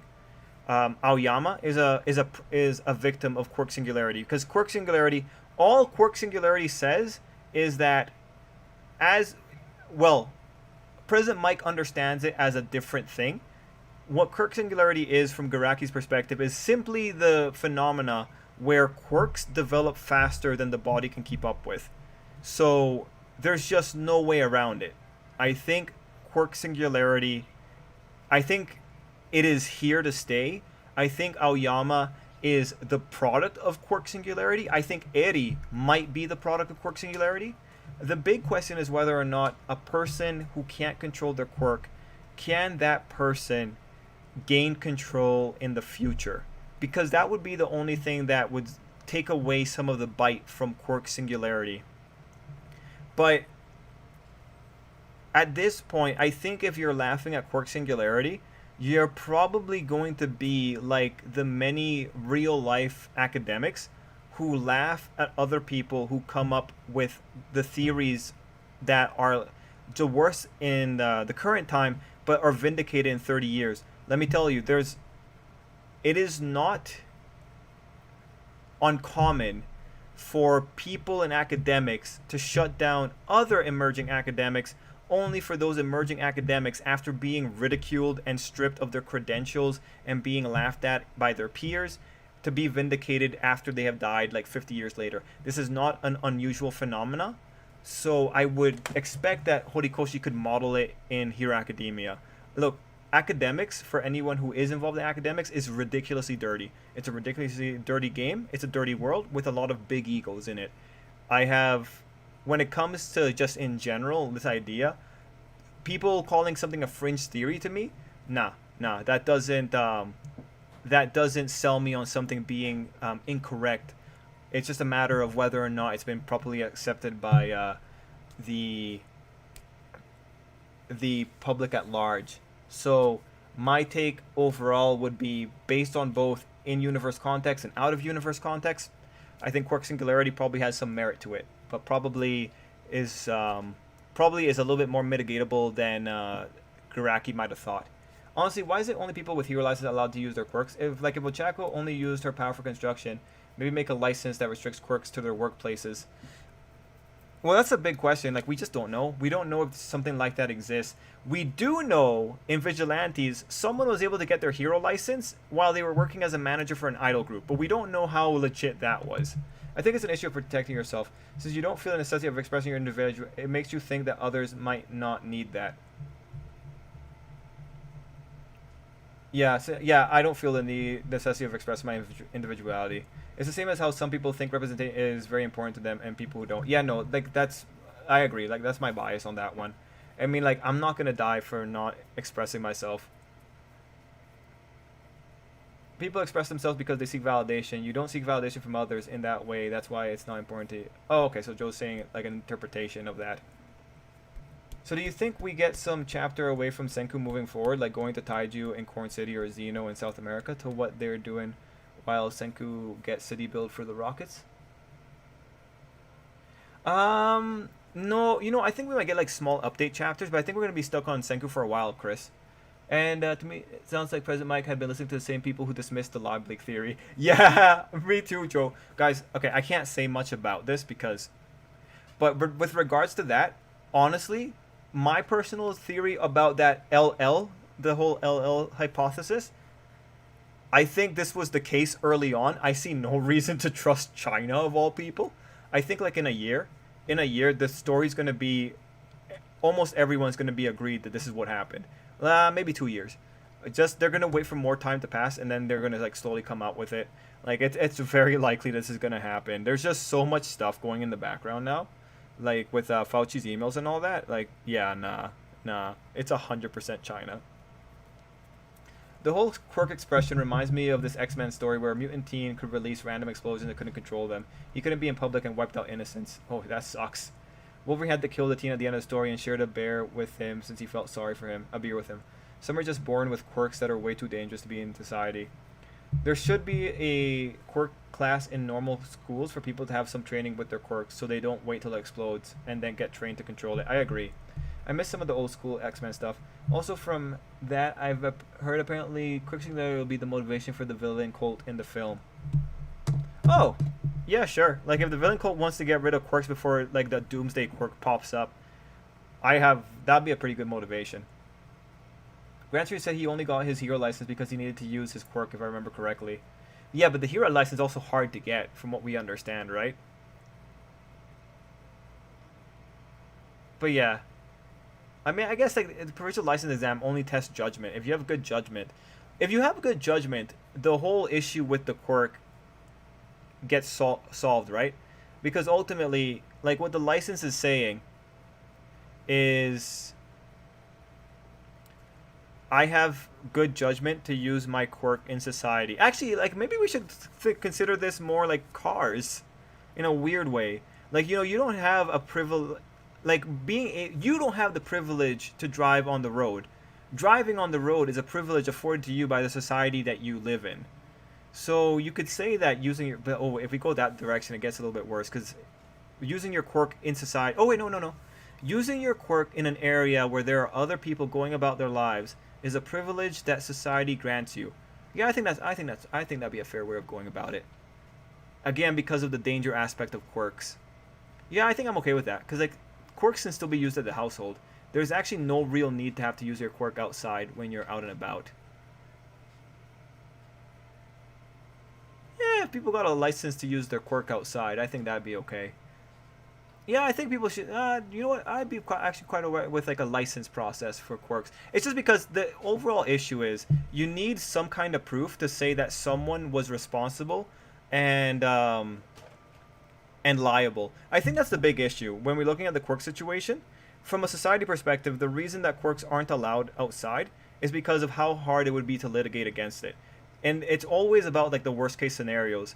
If someone got hurt because of your quirk, if you have a license, what the license would say is that you have good judgment, so you're of sane mind, so you're of clear mind, and it would also say that you accept the burden of responsibility if something goes wrong because of your judgment. Because really, it's not someone else's fault if you activate your quirk and you end up ripping off their leg, right? That's not their fault. If it happens accidentally, it's your fault. So actually, I think I would be okay with people having a license for this situation. I think the big issue is making a quirk too integral to a person's personality or identity. I think I think that's the best way to go about it. And like this isn't that weird when you compare other aspects of society to it. For instance, if I'm managing a property, if I'm bringing people onto the property, and this is just a tangential example. If I'm bringing people onto the property, I can't let anyone onto my property unless they have insurance. If they don't have insurance, no one can touch a property. And this is like that in of itself is like a little bit of a license type of thing. So when you look at it from that perspective, I don't see the problem here because we're looking at the potential for danger and the variability in that danger. Yeah, I'd be okay with that. I think I'd be okay with a general purpose license that pretty much says that someone accepts liability for anything that goes wrong with their quirk. I feel that's fair.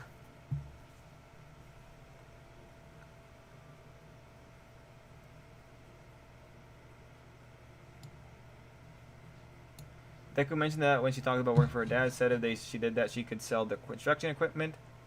Let's see. That's what I meant with small updates because we do need update times with those two cities because Senku won't be contacting them or going. Okay, yeah, okay. Gotcha. Can you get self-defense quirk license? This opens a can of worms. Yeah, right? Like if you're using a quirk in self-defense, I think that's justifiable in the same way that self-defense is usually justifiable, right?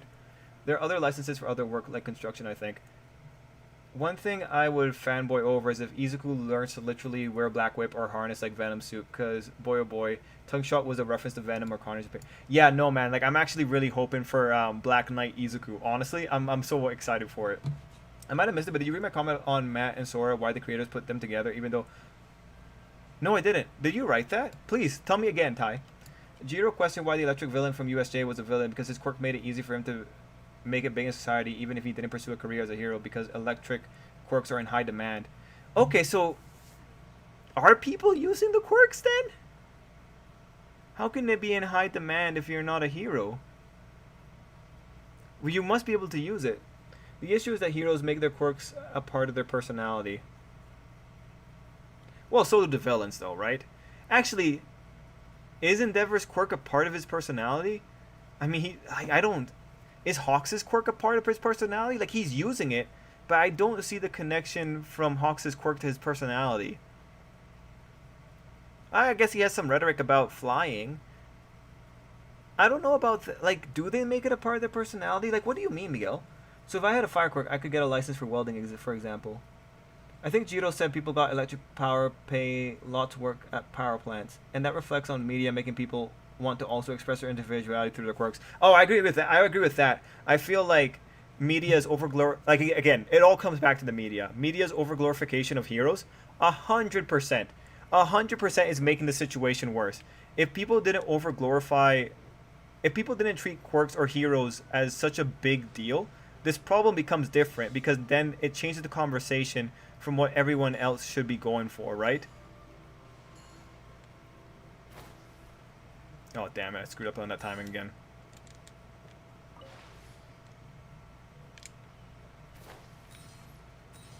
Okay, so officially, this part of Hero Academia always just trips me up, but are there officially licenses for other things then, guys? Like, where do we ultimately land here? Is there a way to work with your quirk without being a hero? Because this kind of breaks the entire debate in that case.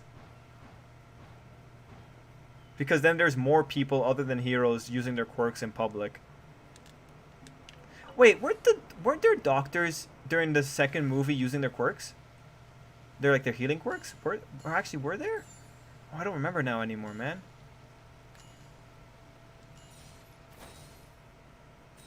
Oh god.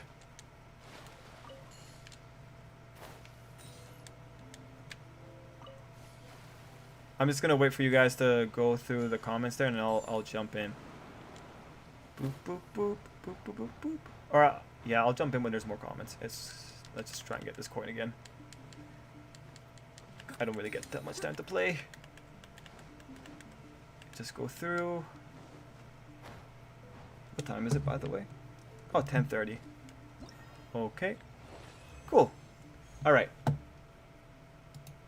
If I'm being honest, the innovative user has never really been presented as an issue within Hero Academia. The closest example would be Toga told to not express her desire to drink blood. However, that's not the same thing. Okay, so has the Hero's Day started yet or no? Has the Hero's Day thing started yet or no? No.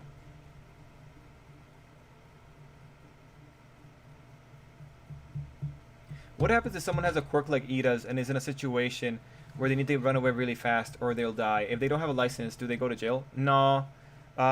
We've seen the heroes be really lax in vigilantes. So I feel like, given how they are lax in vigilantes, it feels a little bit different to me, you know? Just considering that. Megan Curry, there are licenses. Remember when in season 2 it was Total Chaco get her light quirk license to use in construction? People always bring that up to me. So right now, I'm just gonna go very quickly into the manga for that, because I think here, just with everything going on, it'd be worth making sure we're on the same page. So I'm just gonna go on to Viz and check out Viz and My Hero Academia.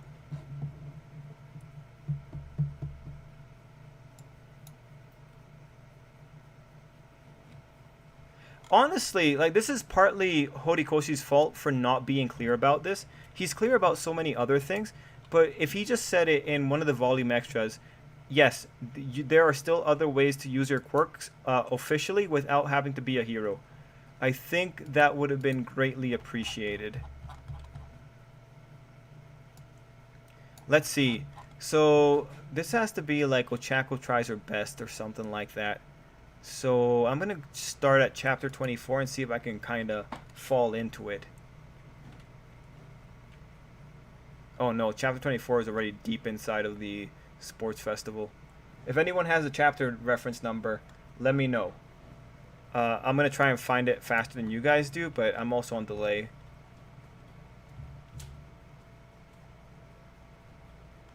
So it's not chapter 24. It might be. Maybe I'll go to chapter 18. Man, going back to the very beginnings of Hero Academia.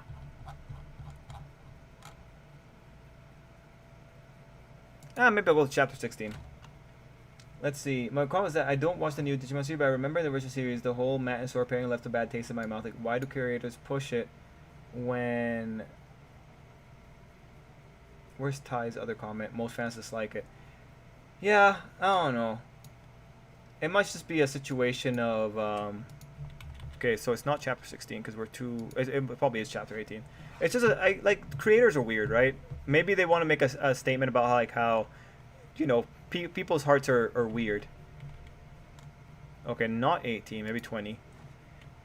Coming here is a walking power plant. He could be loaded. Most fans, let's see. Her family told her to do something she wanted to do, not to do something for them.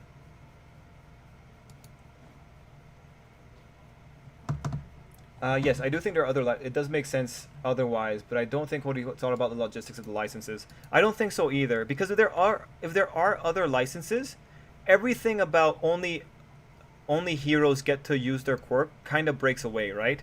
If there are other licenses, that it's not just heroes that get to use their quirk, it's responsible people that get to use their quirk. We've seen the people be judged because of what their Toga and Shinta, for example. However, I don't think we've ever seen someone complain about not being able to use their quirk. Well, the Liberation Front kind of complains about their powers being regulated, I believe. Okay, so I'm at like chapter 22. This was where Uraraka said that she wanted to be a hero for the money.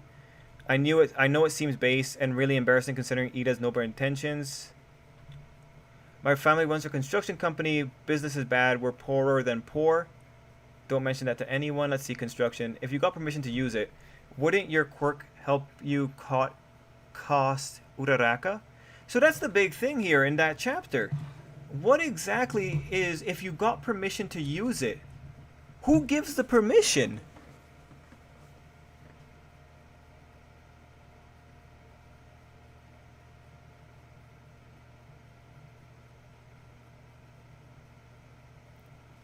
It's so vague.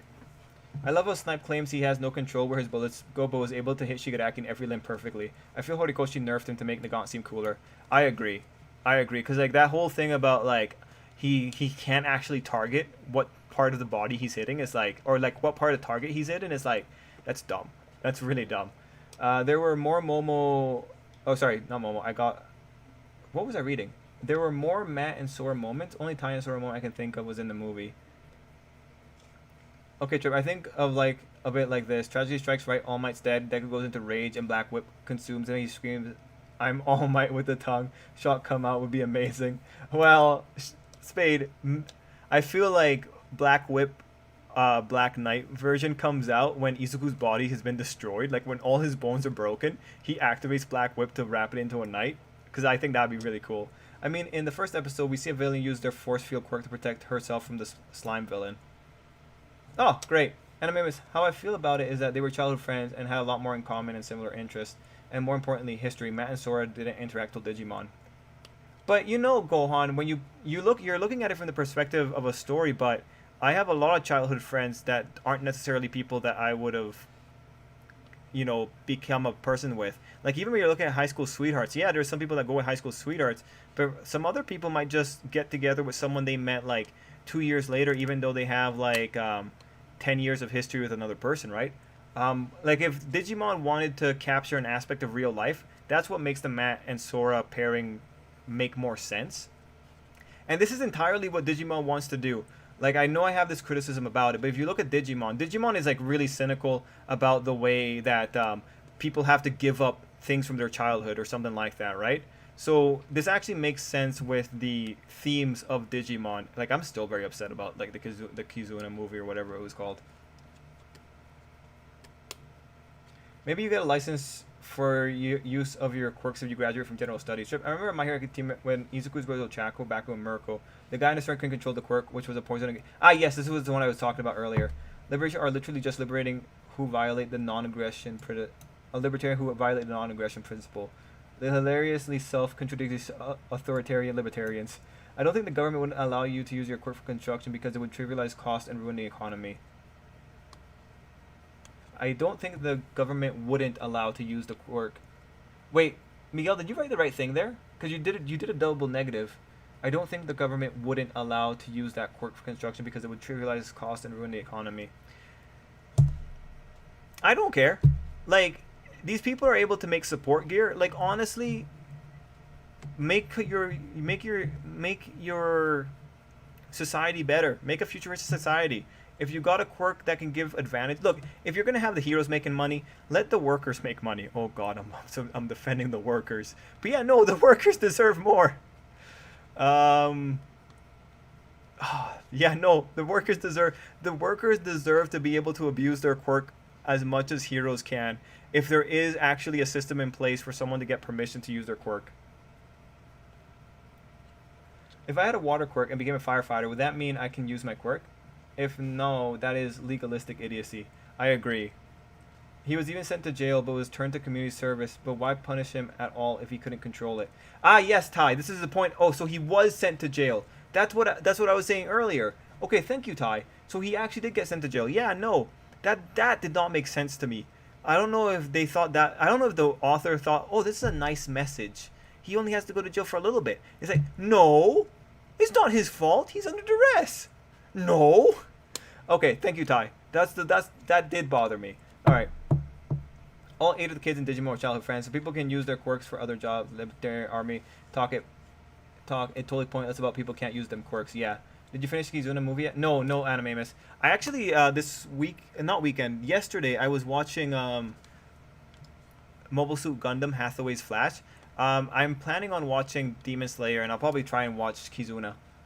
That's another way to look, literally the Dark Knight, but he's 5.5, though he's small. Oh, Trip, did they really put the whole World Tournament Pokemon on the back burner for Go to take part in the whole Project Mew?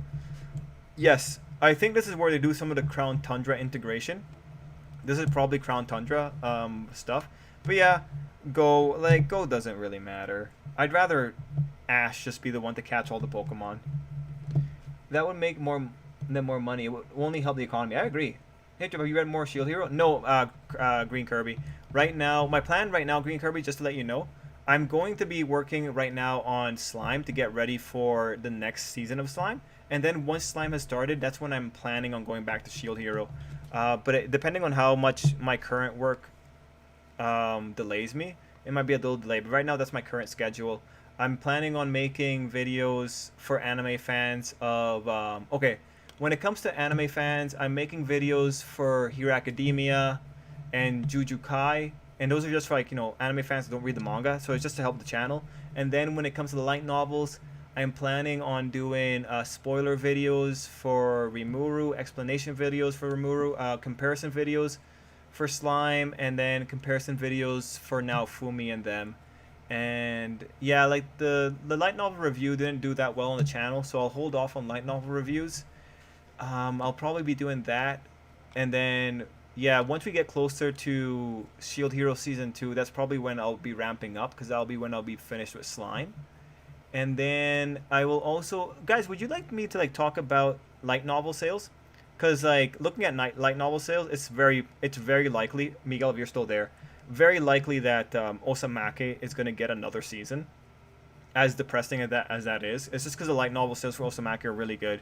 And then 86's light novel sales were all right. I don't know if they're going to be great in the grand comparison of things, but 86 might be able to get a second season. But if you guys would like to have quick little videos that tell you hey, this is the data for the top 10 light novels of the past week, and then I can tell you an analysis on it, maybe we can figure out what animes we can figure out what kind of which anime get more have better shots of having season adaptations.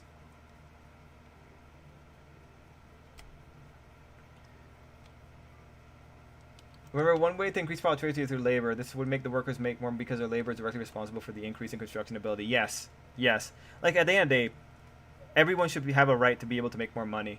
Hey Douglas, not interested in Hathaway's Flash Gundam. Normally I'm interested in UC stuff. Why are you not interested, Gohan? How many books do you need to read about slime? So on slime, I'm currently on volume 9, but the official English translations aren't there, Kirby. So what I'm gonna do is I'm pretty much going to go through. I've already finished 8 of the 9 of the English translations that I have. Then I'm gonna go look through the fan translations, and I'm gonna pick out. There's up to I think volume 19 now or something like that. I think. So I'm just gonna be picking up the books, and I'm gonna be picking out the spoiler stuff once I get past the. Okay. Officially, I got, I think, 5 more volumes of slime to go through. And then after that, I'll be doing the spoiler stuff for slime. And the spoiler stuff for slime is mostly going to be stuff like, who does Benimaru end up with? It's going to be stuff like, what are the powers that the characters have?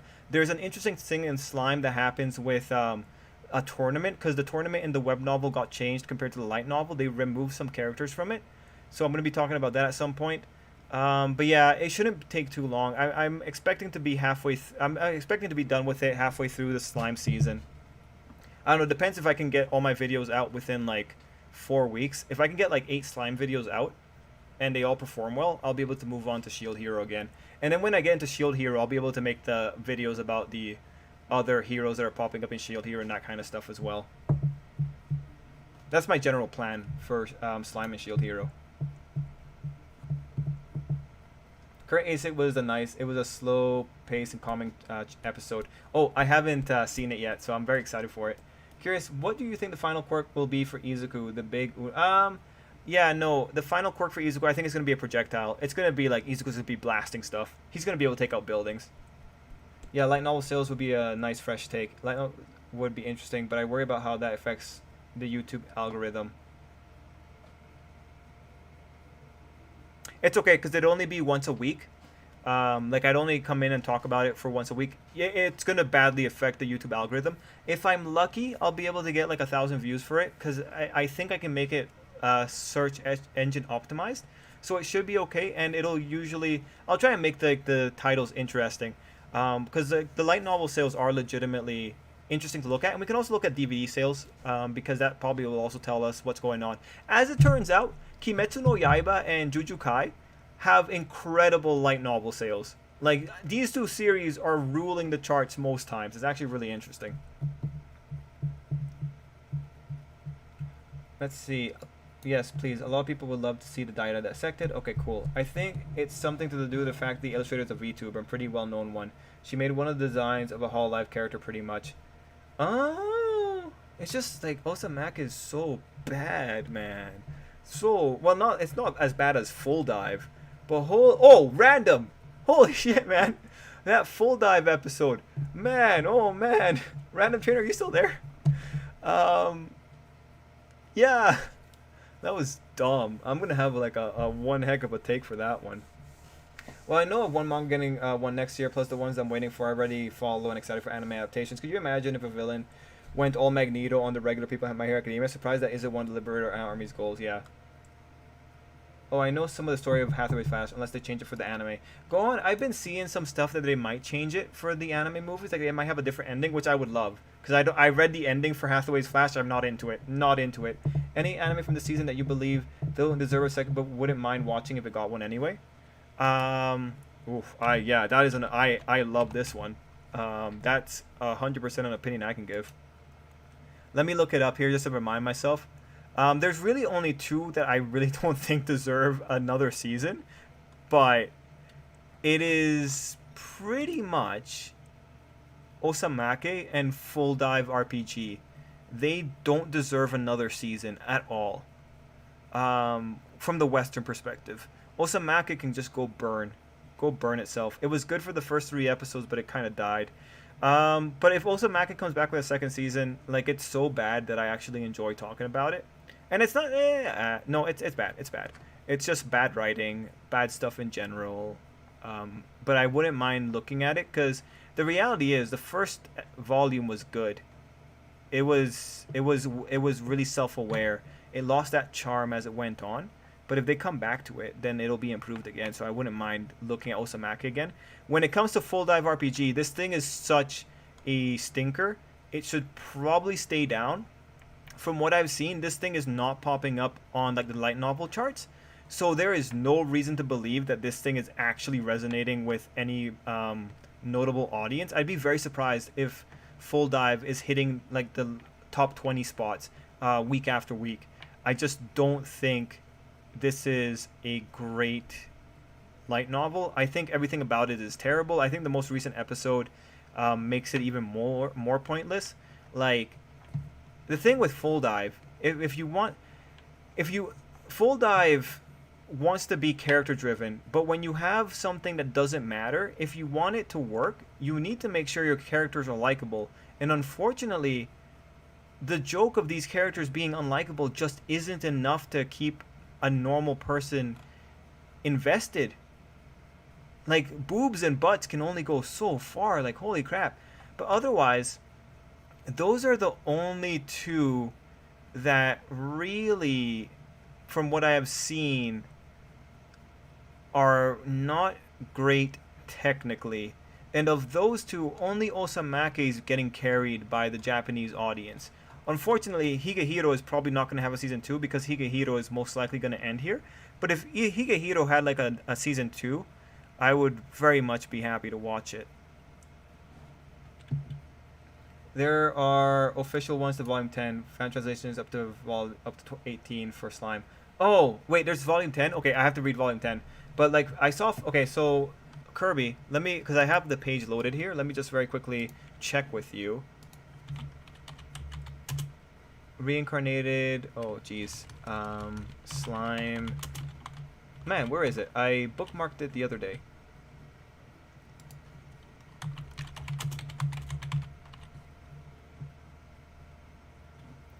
One second, just looking through my bookmarks.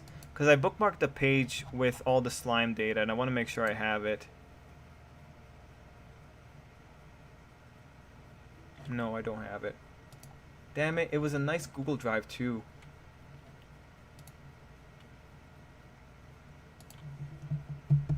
Oh, there it is, there it is. Okay, so Kirby, let me just confirm with you here. So yes, fan translations up to 12. And then there are machine translations. So there is a drive with the machine translations for Slime. And that's probably... I'm probably going to look at the machine translations for up to volume 18 if I got that right. Google Drive, Slime, machine translations. I think that's what I had on my records last time. I've lost the page now though.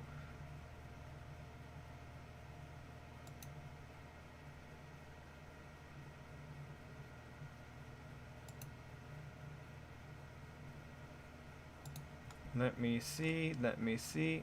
Oh, yeah, there it is. Okay, so, yeah, Mega Green Kirby. Yeah, I've got the other volumes up to volume 18 for machine translation. So I'm probably going to be going through them as well. But for those other volumes, I'll be just skimming them for relevant information for the YouTube stuff. But that's pretty much my plan here. Go through the fan translations and then jump over to Shield Hero again. Thoughts on how the animation for Slime is currently compared to how it was earlier? Terrible. That was horrible, man. That was horrible. Not a fan, but it is what it is. Oh, hey, Terry. Yes, Terry, we have seen the trailer. Will you make a video? Oh, okay, wait. Will you make a video on Slime Diaries, even if it's one at the end of the season? I think so. It might take a while. I'm planning on, if you watch the World Ends With You review videos, I'm planning on making more of those, and I am planning. Right now, I have footage for Full Dive, Osamake, and Higehiro. and some of Hero Academia. So I am planning on eventually going through Slime Diaries on a more casual day and doing a proper video for it at the end of the season.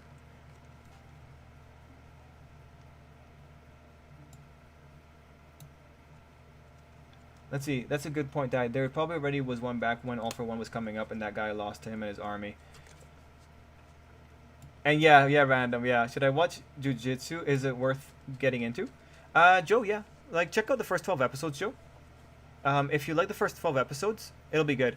Okay, so Jujutsu Kai, Joe, rewards an attentive viewer, and it rewards binge reading or binge watching, I guess. So keep that in mind. Um, Jujutsu Kai also rewards someone that's able to think about abstract concepts, because Jujutsu Kai is more in line with like Eastern philosophy than it is Western, when it comes to powers and spiritualism. So for me, I enjoy it because it lets me like kind of flex that part of my brain a little bit, which is worthwhile. But I keep that in mind. Its story structure is also very fast, and again, you have to like remember a lot of things they bring up.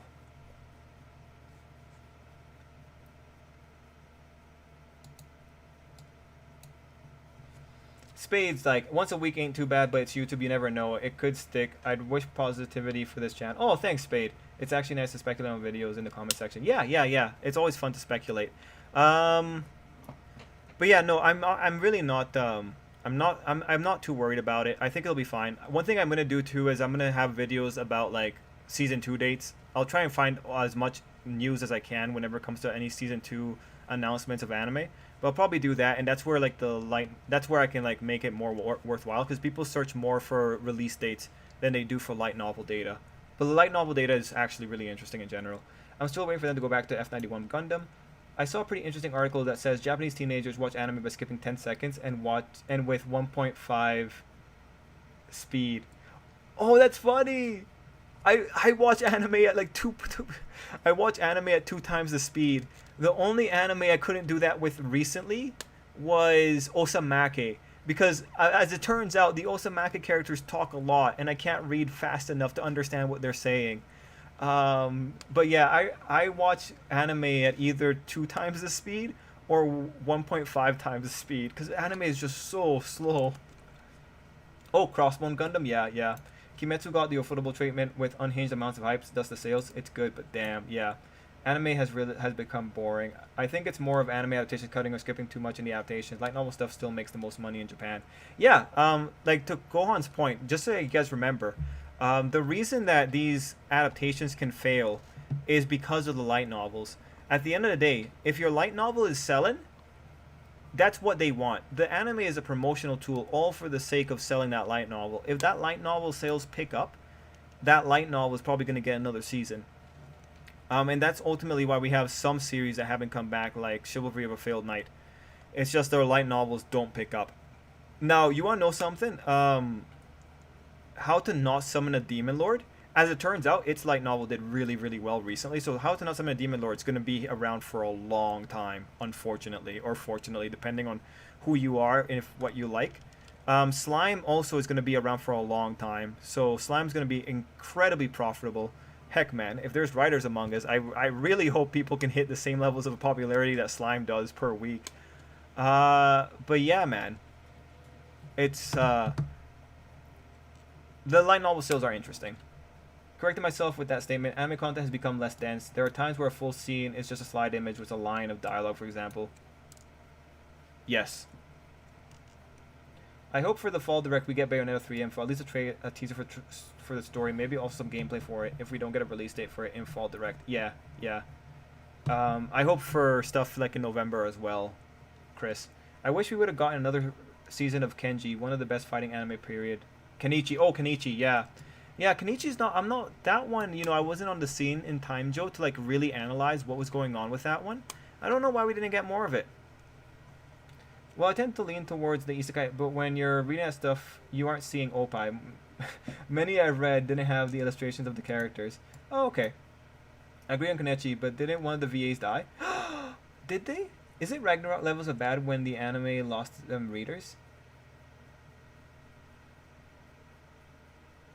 Is it Ragnarok levels of bad?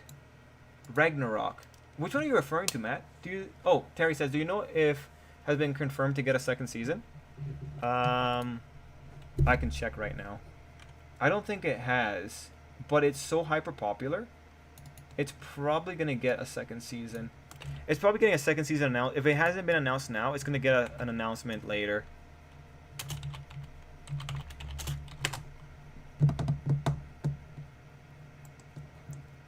Let's see.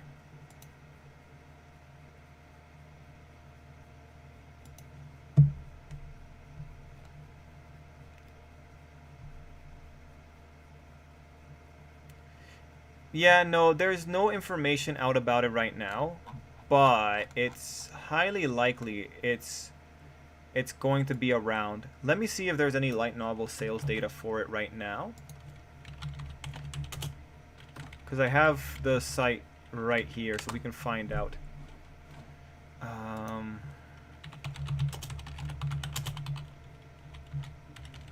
Let me see. Just gotta load up all the websites to find the information, because I gotta cross-reference things.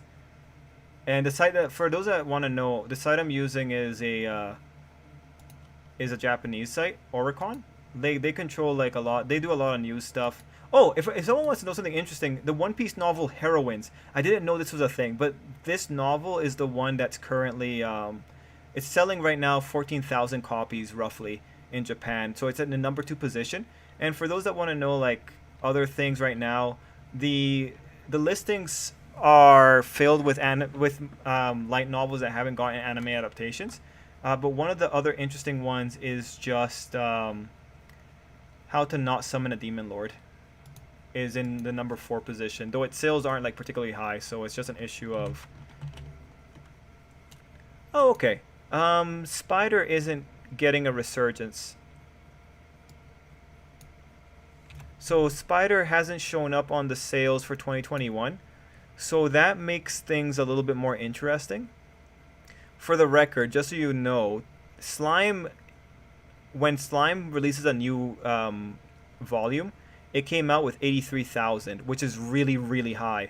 That's not normal. To compare, ReZero comes out when they release a new volume with 21,000. So keep that in mind. Like, Slime is really, really popular.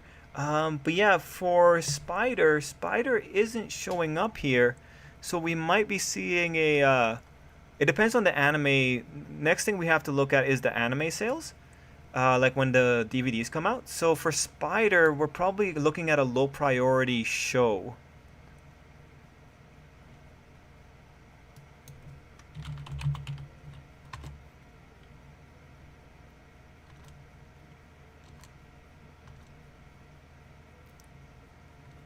Oh, Slow Life got something here, but yeah. Yeah, that's like for Spider, we'd have to look a little bit closer, see what we could find out. So had to find images mostly from FanWiki at time to even see what the character looks like, comparing them to the app they got. Are you going to watch the Isekai anime? Oh Jesus. Oh God.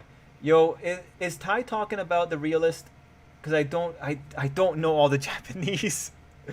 Oh, Joe's saying hi to Tiandre. Oh, Tiandre. Hey, Tiandre. Hello, studios.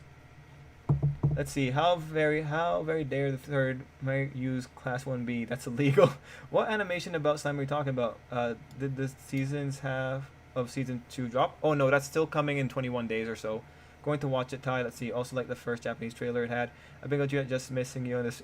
Oh, Joe, I love the camaraderie. Let's see. Yo, Gohan, was he talking about realist? Also, I like the two females in that one. Let's see. I wonder if Deku's quirk or the final one as a projectile is beneficial to Fajin or one for all, as the author honestly got a list he can choose from. But question is, which one is Kamen Rider? I think it's gonna be energy projectile. Maybe Fajin can work with it. Yeah, I like Shiva Feral Knight. Shinzu just ended for How to Not Summon a Demon Lord. I know info on that one as well. Let's see. Spider one can be a big time yandere, but Dragon Female is guilty of stuff. I found interesting info from the light novel How to Not Summon a Demon Lord. I really love watching Vivi this season. I haven't gone around to it. Probably means Masters of Ragnarok. Okay, Masters of Ragnarok. I haven't heard of that. Which one is this? Oh, this was shit. That was terrible, man. That was a terrible. That was like ridiculously bad. Even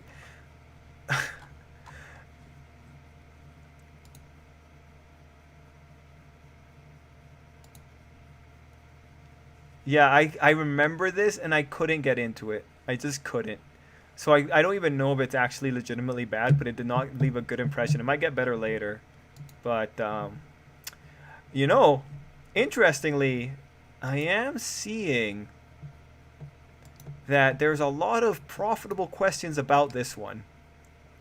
So it's nice that people are actually wondering about it. Well, I might check out the light novels just to get the information for those questions. I hope so. I love Spider Lady. Someone from the Tone Time on Twitter says she gets her arachne form, and I want to see it. Oh, Terry, wait till you get to that part. Yeah, no, like the thing with Spider should be popular. It might be an issue that I'll have to look at when Spider's last release was, because at this moment, it's kind of weird that nothing's coming up on sales data for Spider. I guess the other one would be look at anime. I'd have to look at the anime sales, but we'll see. The duality of the anime industry, you have stuff that is adapted to make the Western public more interested, like My Hero Academia and Shield Hero. Then you have the other side of light novels nobody asked for. For me, I love Kenichi, but couldn't get into the manga because the fan service just became too much for me. Yeah. Here's hoping for a season 3 of Demon Lord. You mean season 2, right? I think they'll probably be alright. I have the same problem with Monster Girl waifus you do, Gohan. Let's see. The West is reading more light novels from the East at this point in time. There's less unknowns now than there were 10 years ago. That I understand why you don't want your craft associated with fan service. I suppose it just doesn't bother me that much. I still value the work people put into their training. Yeah, I still value the work people put into their training too. I don't really mind fan service too much. I've been missing you too. Oh, Tiandra's been was working cross country with my dad. Nice, Tiandra, nice. I see these series, so I know how to ignore it if I want to and see what if I want. Besides, if I have a good enough story, you could keep your attention on the story. Yes, Monster Girl Doctor is good stuff too.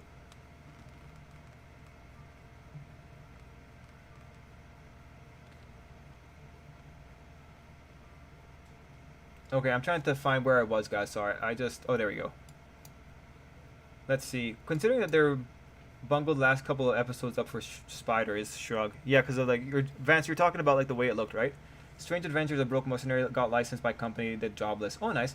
So is Overlord getting declining sales, and that's why they announced a new season, or is it the other way around? I like the light novel. The anime is just rough. Actually, Overlord has great sales. I think. Uh-oh. Wait. It once upon a time had great sales, but it might not have had a novel release this time period. Let me go back. I think for this one I have to go back to 2020. Because this is a little bit strange. Overlord should be really popular. Like, it typically does well. There might be an issue where some series only release once or twice a year. So Overlord might have been relevant last year. Oh, 86 had last year's numbers. Let's see. What did 86 have last year? All right, you know what? 86 actually is not doing well, comparatively. Wait. Let me see these numbers. Oh, no. Never mind. I got it wrong. I looked at the wrong time. Okay, so 86 is probably going to get a second season because it's helped. Oh, Isekai Cheat Magician. 1 second. Let me see what Isekai Cheat Magician did. Oh, I hate Isekai Cheat Magician. Okay. Dang it. Well, Isekai Cheat Magician's profitable. Let's see. We're looking for Overlord. What do we have for Overlord? Overlord has a special note on the chart. Oh, okay. Overlord sold 132,000 on its opening week last year. So this is a non-issue. Overlord's getting more. Like, Overlord is making so much money that they're probably going to make whatever they want with it. Now, let's see. If you want to know, when you have a mid-tier light novel, it usually stays on the charts for, like, a week or two. But when you have a high-tier light novel, it'll stay on the chart for more than 4 weeks from what I've seen in my data. And Overlord, when they released their one novel last year, was relevant for about 5 weeks. So Overlord's super popular here by light novel standards.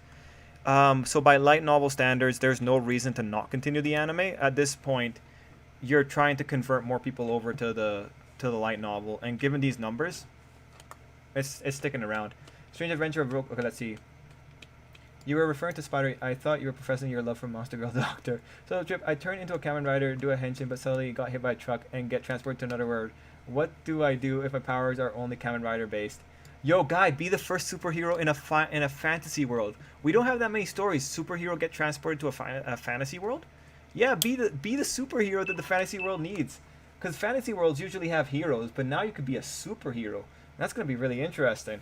Like I'm considering eventually writing a story like that of a superhero being sent to a fantasy world for whatever reason.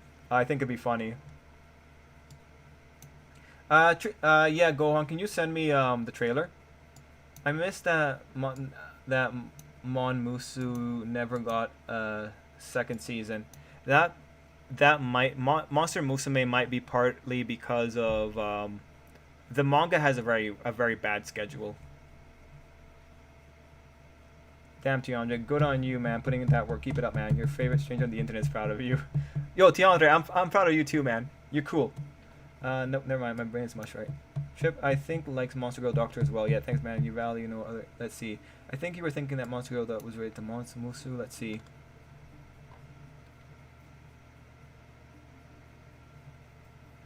Monster Musume author does like the work of Monster Girl Doctor. They're supposed to do a joint project. Okay. I don't mind fan service because I watch anime for myself anyways, but I get people might want to share it to other people, but those kind of scenes make them harder to take it seriously. Unfortunately, that is like one of the big problems with it. Thank you, Gohan. Let's see. Yes, my feelings of storage radiate from Connecticut. Let's see. Kind of annoys me people get bothered by fan service or HC in general. I mean, I see people complain on manga sites about a certain issue.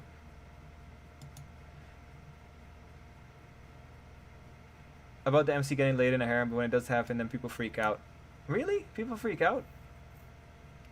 Wonder if we'll get Hero Academia spoilers tomorrow. Usually we don't, but we got a lot of them last week. Fingers crossed. But that last week might have been like the universe helping us out because I wouldn't be here on Thursday. So that might have been, help. Oh man, I can't wait to see how sensational Sushi's going to be about the spoilers.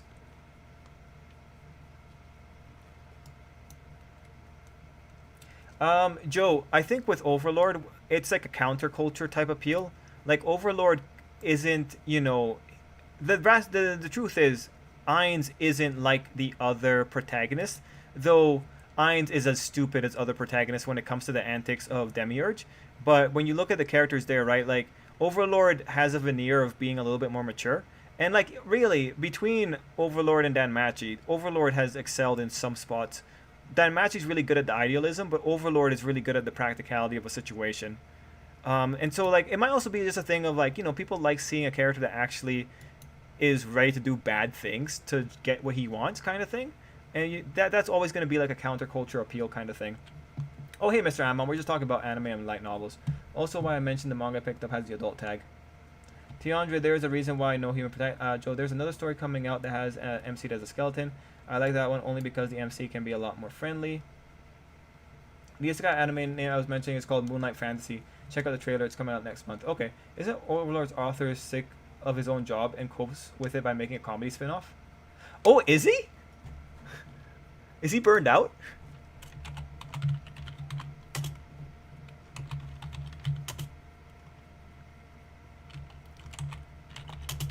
I'll have to look for the interviews. Okay. I found something.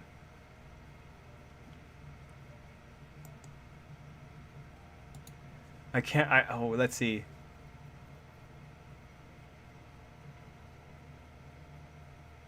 Okay, so there's a giant Reddit post. Okay, there's something about a tweet. I had to call people out for the news reporters out there who ran to their blogs to furiously type up a rant. Perhaps consider a new job field like Maruyama is doing. There are two ignored factors I see every time. They don't take his previous comments and feelings into consideration, and they don't even share the second tweet made by him the day after. It's as if they saw a screen of the tweet online and immediately spread it as fast as possible out of context. Okay, okay. So the author had said, "My energy to keep writing is slipping away. I'm thinking of returning to being an office worker after Overlord. I think I may reduce the amount of volumes to 17 for now." Followed by, "Sorry to everyone with good feelings. You know what they say, bad feelings drive the good feelings away. Anyway, finishing 16 volumes will be tough. I'll be taking it slow and easy." The tweet says money instead of feelings, but he's making a joke about the piracy. Oh, okay. Oh, sorry to everyone with good money. What does this mean? Well, it means exactly what Maruyama has been saying repeatedly for a few years. He's getting tired of losing the energy to continue Overlord.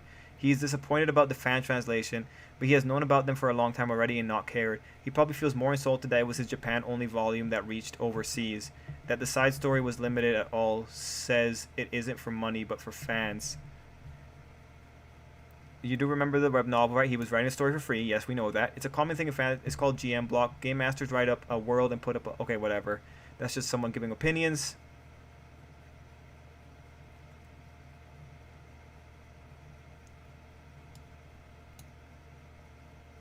Okay, and then he doesn't want to be writing Overlord. In other interviews, he said he would be writing a high school wrestling series after Overlord. The difference between the two already shows how skewed his interests are from his current activities.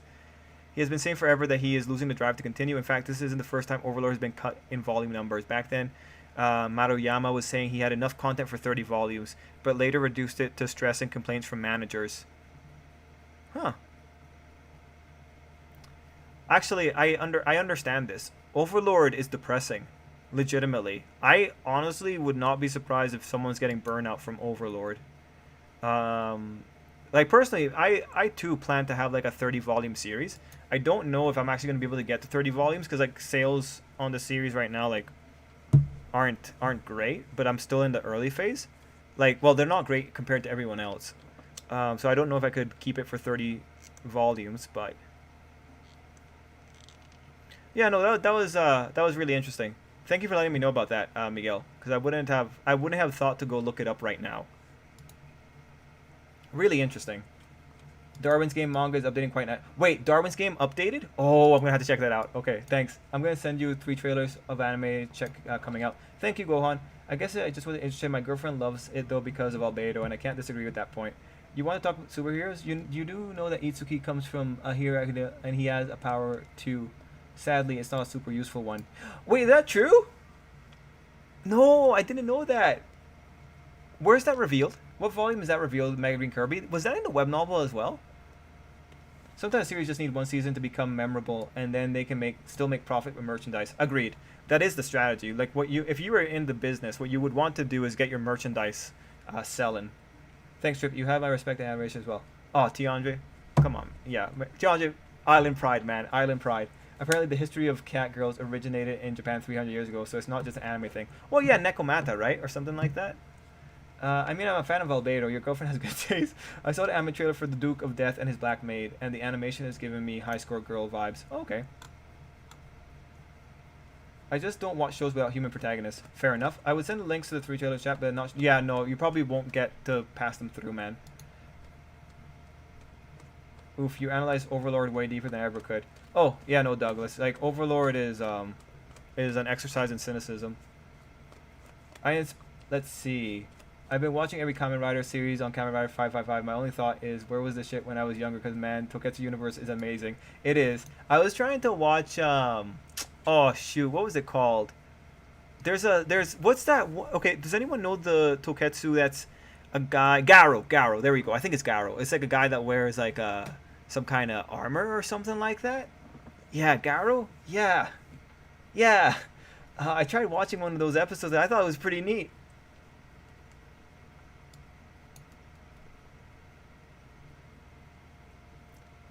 I know that when he wrote the Rendall, he inserted a porn segment in it. Oh, he wrote smut? Nice. Respect. Technically, yes, for all practice. So yeah, there's porn in the Overlord Rendall. Just in, let's see. Basically, the MC's journey is to try to get human form again, meanwhile helping out people along his journey in the new worlds he's in. Okay. Seems he's a little backed up on that. He needs a hentai chick to help him relieve his stress. Fam, you don't even know. Alright, let's see. The manga I picked up, the MC gets a lot of stress relieved. High school wrestling. Yes. I'm pumped because I did that in high school. Oh, nice. My high school didn't have wrestling. Like, there was like a boxing club, but I didn't get time to join it, so I was just with my dad all the time. Got me into the best shape of my life, it did. Yeah, Terry, usually combat sports do that for someone. Also, the manga I follow, the MC actually married in the manga adaptation. Okay, Tion just out of here. To remember, if an apocalypse comes, we become warlords and reign with an iron fist. Oh, always. I think volume 15. Give me a second. Oh, volume 15. Okay, thanks, Kirby. That's really neat. So I'll keep that in mind. But yeah, I am excited to come back to Shield Hero relatively soon here. Let's see, Garo's neat. Yeah, you sold me on Overlord. If I didn't have Ainz the Skeleton as a protagonist, maybe I'm wrong for not liking it. I don't know. Facts here. Have a good night. Miura had his Idol Master relief.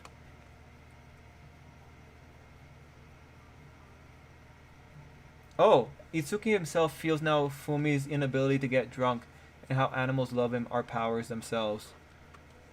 Oh, okay. Like, yeah, I did find it funny that animals really like Naofumi. Gotcha, Mega Green Kirby. But going back to Joe, look, man, Overlord. Honestly, look, I'm gonna be honest with you. I've said this before on my reviews, but Overlord is not a series I like. I don't like Overlord. I don't like the things the characters do. My high point is when Sebas gets involved, because he's the only lawful good character. I don't like Overlord. I respect Overlord. I appreciate Overlord. I can tell Overlord is high quality writing. I don't like Overlord. Overlord, as far as I'm concerned, a lot of those characters could die, and I would be cheering for it. That's just the reality of the situation. That's the kind of series it is. I respect it. I don't like it. It's kind of like family, right? Like, you love family, technically, but you might not like your family. Tai said, for me, it depends on why I watch an anime. Monster Musume, watch for fan service and for prison school. The fan service added to the comedy. Kenichi, I love the fighting and the fan service was tame. Seeing the legal move of putting 1B in third movie alongside one of your sipping videos made me think of a fun subplot we never got. The manga for Shield Hero. Oh, wait, what subplot are you talking about, Terry? What if 1A and 1B students were dating? How would that make Monoma flip out more? Ends with a Cobra Kai season 2 school brawl. Oh yeah, man, he'd have a cow. The manga, let's see, still waiting for the next Slime manga to update. Garo is the most badass Sugetsu I've ever seen. I do definitely say go with all the originals. You won't regret it. Trust me, I loved it. Gotcha Spade. I watched like the first 2 episodes or so. I watched episode 10, season 2 of Slime to watch those two get their asses kicked over and over again. Yeah, Matt. Like, and look, man, when this next half of the season comes and you're watching Clayman, oh man, it's gonna be so good. Ty, have you watched Monster Girl Doctor as well? That's a good question. Alright, cool. I got to the end of the comments again, and we are having quite a diverse conversation tonight, guys. Although, it's 11:15, and I was hoping to finish an hour ago. So let's put a limit on this. We'll say like in 15 minutes, I'm calling it. Just so I don't die.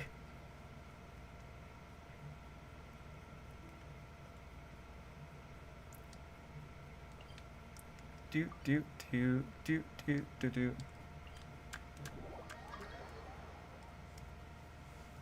Let's see. Until the manga, the fan service got worse, especially when the female characters were nude in every fight they're in. Yeah, but I will say you don't really hear Garo outside of Japan. It's rare, but it's definitely a hidden gem from a simpler time of storytelling, but it sticks to its narrative. Yeah, no, from what I saw of Garo for the first episode, like, the first episode came in pretty aggressive, right? Like, you had the nude painting and all that, and it's like, oh, okay. And there's some art form in here. All this talk of Garo and One Punch Man is making me want more One Punch Man. Yeah, I kind of wish One Punch Man did more of the one, you know, like the original manga by One. I kind of wish he was doing more of that one instead of just the current one by the Ice Shield author. Just because I want to see more of the original story. But I understand. Like, they got good stuff with the current one. Someone needs assistance. Oh, yeah, random. They're 100% gonna do more slime, man. It's not even a question. They're gonna do more slime. Oh, see ya, Douglas.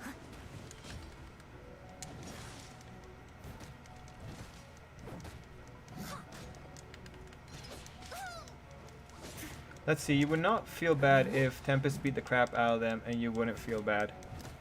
Let's see. I don't read the manga, but yeah, I get if why if you were going for that and get something different, you would be disappointed. Let's see. Are you going to watch the isekai of the ugly guy, the one where he was reincarnated, the goddess yeeted him because he was too ugly? What's it called? Is it coming out this season?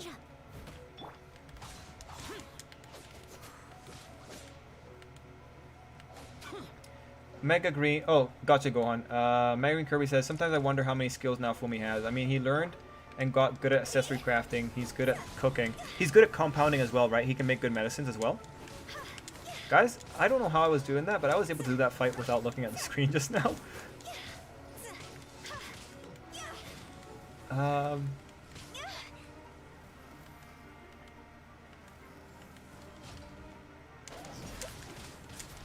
Let's see. Oh, that's the wrong one. I was looking at the wrong one. So much for being able to look at the screen. Yeah, so he's got compounding. I'm trying to remember because I remember preparing this for a video. Oh, he can read the language as well, Mega Green Kirby. So like that is a skill because he's one of the only people that can read the language properly. Or he was learning how to read the language anyway. Oh, I bet I will, Gohan.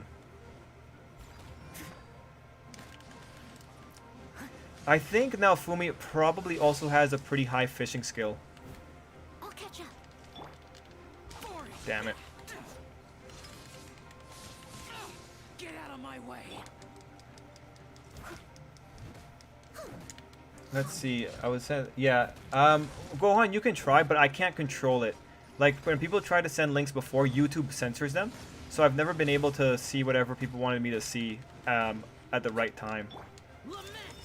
Oh, Joe, the Discord link is on my videos, so you can just go to any one of the videos on the channel and just look in the description, and you'll spot this. You'll spot the area for the Discord link.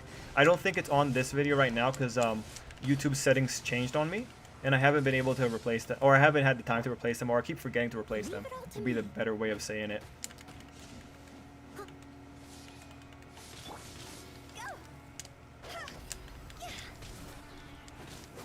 Let's see.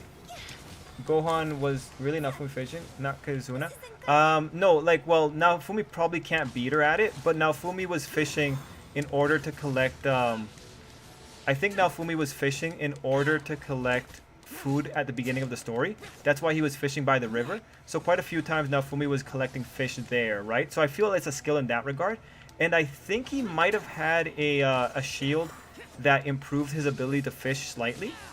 But don't quote me on that one. I know that he fed fish components to the shield at one point, but I don't recall what exactly he got. I think he might have gotten a scale shield, but I can't remember. I don't know if I'm filling that in myself, but I do know that Naofumi was fishing at the beginning of the story.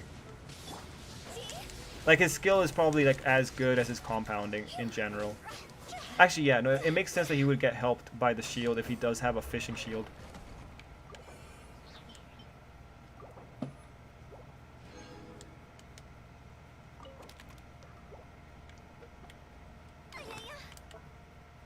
I'm trying to think, because I think he picks up a bunch of other random skills at the very beginning. Like, now Fumi is technically a good slave master, Mega, right? Like, because of the slave shields, he does end up being a good slaver only because of the buffs from the shield. But I don't think you'd call that a skill, right? Like, you don't consider that a skill.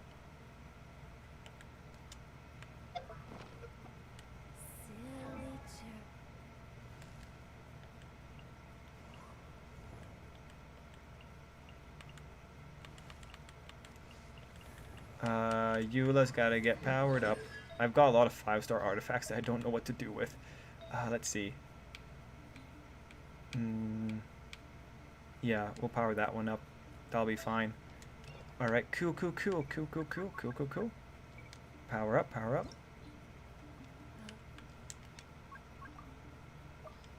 1 second, guys. Just let me sort this out here for myself. There we go.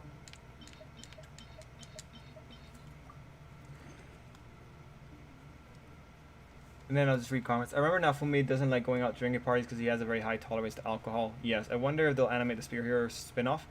I feel like they would, because Shield Hero is profitable. That's the one thing that Vance and I were talking about. He got diving skills, bubble shield, and a few others. Okay, the one with the skeleton MC. Okay. In some random news, the seiyuu of Spike from Cowboy Bebop, Koichi, got married to a 8-year-old woman. So there's still a chance your destined one hasn't even been born yet. Yo, good for him. Yeah, that'd be too weird to be called one. Okay, gotcha. With all the stuff he puts into his shield to unlock skills. I hope Reincarnate as a 7th print gets animated. Okay. I can't. Okay, let's see. Shield Hero made the mistake of making the other heroes both complete assholes and completely worthless. Would have been better if they were a mixed bag in personality and still good heroes. Yeah, yeah. Like, well, like they'll fix it later, Terry. Like they'll adjust it. Like when the heroes get their final comeuppance, like they'll adjust it, but it's still a ways away. Do you think the sacrificed too much by saving Naofumi's soul? Yes, I do. I do, Joe. I think they sacrificed a lot. I think you could have been better off leaving like, they lost what made Naofumi Naofumi. Naofumi is a terrible person because of terrible things that happened to him. He's vindictive. He hates people, rightly so. And we don't get to have characters like that in we don't get to have such a depiction of raw emotion in manga and anime in general. Like, you lost out on a legitimately unique character. Like, when you have Raftalia asking whether or not she should kill the person that enslaved her and her friends, it's like, yes. And then the anime goes and takes everything away from Raftalia, when now Fumi was like, yeah, no, go for it. Like, do what you need to do. I know the anime said something along the lines of, "Don't you're better than him," but it's like, this isn't now Fumi. This is casual Naofumi. This is audience approved Naofumi. It sucks. We have so many other characters like fake Naofumi there. We could have kept him as being. We could have kept him being a dick. I think he put the fishing line and lure into the shield. I can't wait to, because revenge is Ori. The heroes are consistent a-holes, spear just, but as the series progresses, it's obvious that their revenge story gimmick has to end at some point. Oh yeah, like the revenge gimmick ends at some point, but now Fumi's mental trauma can stay around for a little bit longer. It can linger, right? Yeah, that's what made Naofumi great, but then those around him kind of stripped him bare and made him generic. Fixing it is too late now. It'd be like trying to reform Monoma into a character that can be taken seriously. No, Terry, because you can fix it. You know how you fix it? All you have to do is create a situation where it makes sense that they would reflect. And Shield Hero did create a situation where it makes sense that they would have changes.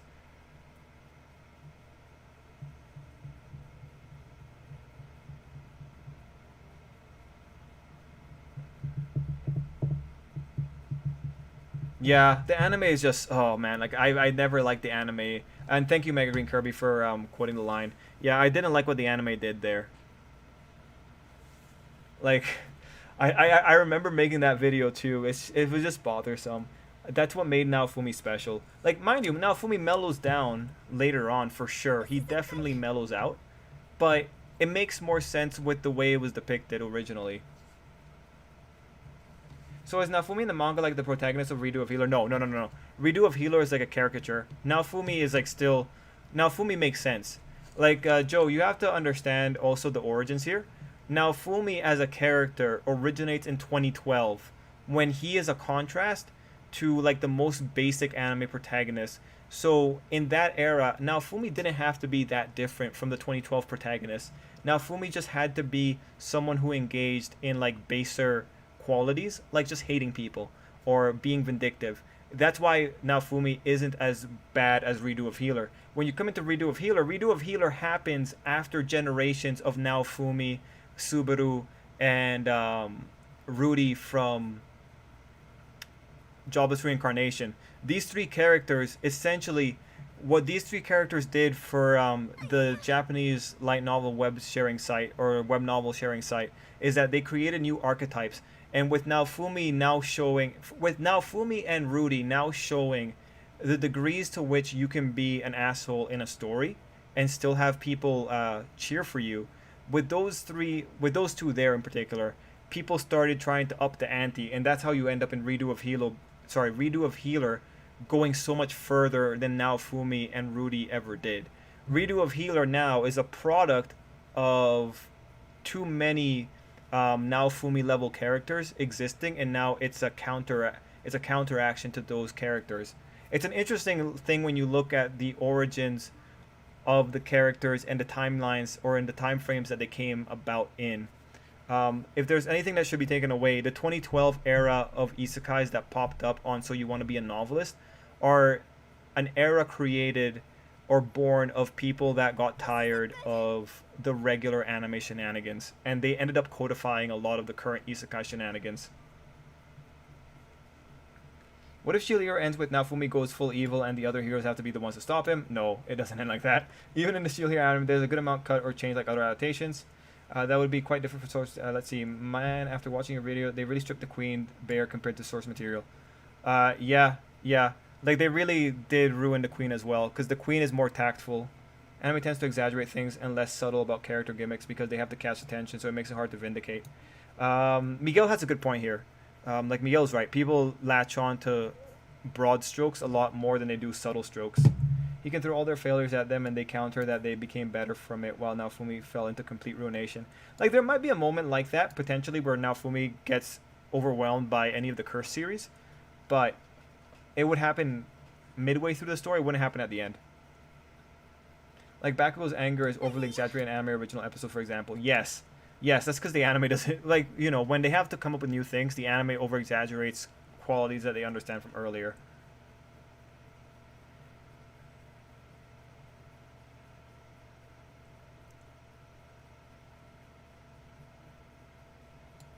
The natural end conclusion to the archetype being made, that was a solid take, Trip. Yeah. Like, it's honestly really interesting when you look at the original isekais and then you see all the generic isekais. Like, I honestly don't know where so many generic isekais came out of, when the ones at the beginning, Shield Hero and Jobless Reincarnation. Actually, Shield Hero might be like a big part. Shield Hero might be the one that a lot of people copied, because Shield Hero was one of the ones to bring the status system. I'd have to go back and look at exactly which one of the isekais were the beginning ones. Oh, Sword Art also, like, okay, so I had to be careful. Sword Art has the biggest amount of influence because it was around in 2004. But because Sword Art was in 2004, what ends up happening is that because Sword Art doesn't respect what it means to play a video game, likely the counteraction was the anime that were closer to video games, or like the light novels that were closer to video games but still not quite there. And now we're at I think we're going to quickly enter an era where people are going to take video games more seriously in terms of their story. Then again, Log Horizon was also early on. Man, anime history is just so interesting. Let me actually check when Log Horizon came around, because Log Horizon takes story stuff. Let's see if Log Horizon was around 2012. Oh yeah, okay. So Log Horizon comes out in 2011. So Log Horizon is also probably a counterpoint to Sword Art.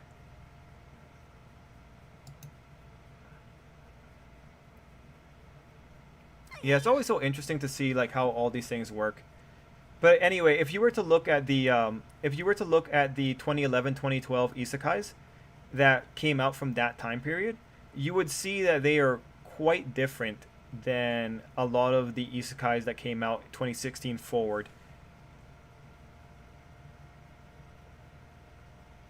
But a good chunk of them are most likely influenced by Sword Art, Log Horizon, Shield Hero, and Jobless Reincarnation.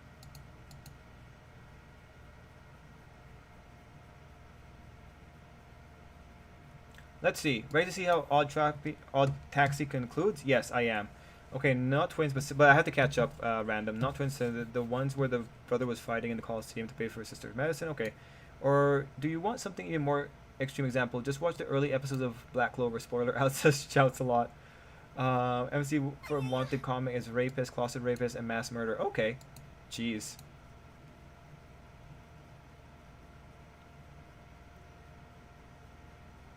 Sword Art has a different end game. That's why Smartphone Hero happened. Trip, I feel the same way on Overlord. Looks good, but the main characters are such horrible people. I couldn't watch them succeed. Couldn't watch season 2. Only villain I root for is Light Yagami. And the manga is more bearable because there's no audio, so character screaming doesn't annoy you. Would my idea for Shield Heroes ending be perfect way to just fix the other heroes? Not the ending, but the mid-late arc. Have the heroes. That'll be a redemption story for the heroes. That'd be a way of doing it. That'd be an option, right? If it came down to it, that would have been an option. I just want to tell you, Terry, like Shield Hero did something else. That's an equivalent option, I think. But as a story trick, I think that would be totally fine. Like if you wanted to show change by having that kind of moment, I could say a lot of good things about that tactic. Trip, what is your favorite main antagonist of all time? It's probably a Gundam antagonist. Yeah, it's probably Gundam antagonist. Like Iron-Blooded Orphans. That antagonist, because there was just so much going into it. There's so much subtext going into it that I really appreciate. Like he's not well built, but in terms of the things that he does, his presence is noted. And pretty much his crew is really what makes it dangerous. I can say him off the top of my head. I'm trying to think if there's any other magnificent bastards that I can really enjoy. Aizen is probably like a really good antagonist. Urahara, if he was allowed to go all the way to the end of Bleach, would have been a really good antagonist. Urahara like casually tells Yoroichi, or look, Urahara is so villainous that him and Yoroichi have casual talks about just randomly assassinating people who found out information about the truth of their world. They just flat out have this conversation in the open when it comes to the light novel. So Urahara would have been a good villain. Aizen was a good villain. Madara was a good villain. He was such a good villain that Kishimoto didn't know how to kill him, so he had to botch. Yeah, but maybe I don't have like a favorite all-time main antagonist. I can't really think of one. I have notables. Doesn't really like that too many fans or nowadays use video game mechanics. That's unfortunate, Animamus. It's really popular. It's a really popular genre. Like if you were to go into that genre, and you know how to write it, you're probably gonna make a lot of money on your first try, which is not normal. The other heroes are dicks, dumbasses in the source material as well. They don't learn any lessons, so they fail in a bad way. Yes. It's so the reader can see the progress in his growth and how they compare. The heroes got fixed because they hit rock bottom after stuff happened. In other words, like how Nafumi was on 4th episode after they made him lose versus Motoyasu and we're about to take a rough Talia. And yeah, no, I agree with Mega Green Kirby. Like they get better after the big mistake. Otherwise, you would get power scale and method discussions you get in other stories that don't really have a clear power system in terms of numbers and how characters relate to each other. And I agree with Gohan. The thing with so like I've been studying this because this is an interesting point of topic. But when you have progression fantasy or you have like having video game stuff, a lot of really good things. First, people like seeing numbers increase. This is why Gacha does it. So the increase of numbers takes something in your brain. Seeing characters collect things also like fills something in your brain. You get a dopamine rush kind of thing with it. Collection, numbers increasing, and then if you like, Gohan says that you have an easy way of understanding things, but Power Fantasy Isekai still messed this up. Gohan, you know what I'm talking about, because the dungeon only I can enter does this. There is no world in which the speed of a level 99 character should be able to be thwarted by a level 1 character. If you have a high speed value, it should be, you take your numbers seriously. But aside from that, the numbers represent some general level of understanding what damage is being done. It's a very easy way to understand what's out of your pay grade. But really, when it comes to lit RPG, what you're really looking at is specifically the sense of accomplishment, the sense of collection, and the sense of progression with the increasing numbers. Those are the 3 fundamental things that get bolstered in that particular genre. Then there is Wise Man's Grandson, then getting married pretty early on. Yep. I wasn't into Iron-Blooded Orphans. Yeah, Kenji Namaga does have that. Gohan, the brother's name was... Okay, and let's see. IBO wasn't half bad for Gundam. It's one of the more satisfying deaths in Gundam series, which normally you don't get to see. Did you think they should have brought back Naoto for the new Fully Cooley? I assume you're saying... Is that Fully Cooley? Would have been disappointed if that was the case. If that's fully Coolidge Joe, I don't know what. I don't watch that one. Mine is quite an antagonist. I agree, but I agree she is, but she's not like. I just don't rate her like that. You know, I just don't get there with her. Do you like main antagonists that just come out of nowhere or have build up? I prefer build up. I prefer like a main antagonist that is there with you like the majority of the story. And I know usually when you're doing like a really intimate main antagonist, one that's with you at the very beginning, it the story is going to be should be shorter because it's all about the fight with that antagonist. So I do appreciate those stories, but they can't really get to those epic scales. But if there's an antagonist that's been nicely built up in the background, I'm usually very happy with that. I don't like one-off antagonists. I think when you have a one-off antagonist as a final arc villain, it doesn't feel as great unless again there's been build-up. Other stories I follow don't have relationships progress till the middle of the story at the very end. Truly, for you, the day Bison graced your village was the most important day in your life, but for me, it was Tuesday. Anime mine was nerfed, so a lot of time anime and manga don't get to the relationship. Yep. How can you forget the OG Isekai trip? Chronicles of Narnia created the whole going into another world and ruling it fantasy. Blows my mind. In the final book, they all die in the end except Susan. Oh yeah, but they go back to Narnia, right? Is that really the first Portal Fantasy? I feel like Alice in Wonderland is Portal Fantasy, but that's not the same power of Trip. Portal Fantasy. Okay, yeah, no, Ty, I did forget. I did forget Narnia.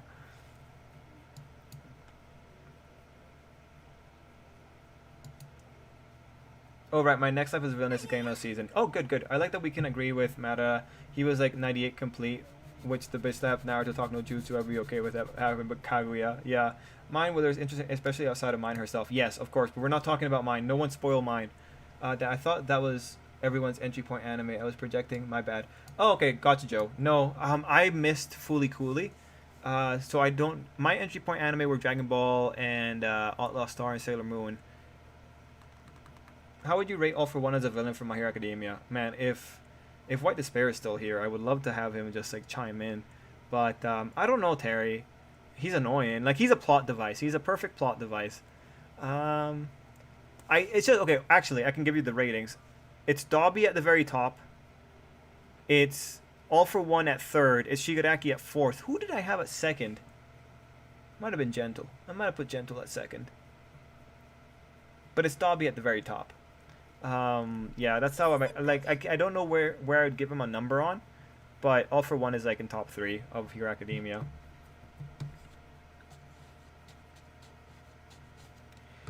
Okay, guys, I'm 10 minutes over. We're gonna call it there officially. I'm going to bed. I thank you all for being here. When Sci-Fi was Sci-Fi Channel and showed anime movies. Oh, okay. But yeah, guys, thanks for being here. I'm gonna start saying the good nights. I know it's gonna be a little bit delayed. If you have any last minute messages, just let me know. You would consider Gentle a villain? Why? Oh, I shouldn't call him a villain. I should call him an antagonist. Because he is an antagonist. He's not a villain. He's an antagonist. But the reason I put Gentle high is because he has a compelling story. He is a reflection of Izuku, so he has actually the most to do with Izuku. He deserves distinctions, and I understand Gentle's plight in general. Like, he's one of the people who, as a side effect of society, like, I don't actually... Everyone else is very loud about how society wronged them, and with Gentle, he just kind of shows you what happened through his flashback, and you see the negative aspects. You see the negative aspects that can happen on a very real basis, like ostracization, public shaming, disappointment in your family, right? Like, those are all much more relatable things. So I think as an antagonist, he's a top 4. Favorite antagonist of all time is Palpatine from Star Wars. His patience and master plan was legendary. What you know plan caused them to kill most of the hero and rule over 20 years. Yeah, can't wait to see your video of Riona's reason for getting Hiro to play the game. Yes, I might wait till like the next episode's also out to do the joint review, but man, I'm gonna rip it. There's other villains like Palpatine stories I read. Okay, cool. So I will start saying goodnight. So night to Vance, night to Joe, night to Matt and Random, night to Ty, night to Animamus, Matthew, Dick, Miguel, Gohan, and there's 20 people here. Thank you all for being here. Check out the Isekai. Yeah, I will. Oh, night to Mark. And yeah, guys, Thank you all for being here. Till next time, have a great night. Stay safe. I'll come back tomorrow. We'll have a great time. And oh no, Mega Green Kirby. Riona is from an anime. Anyway, ending the stream in 5, 4, 3, 2, 1. Till next time, everybody. And I saw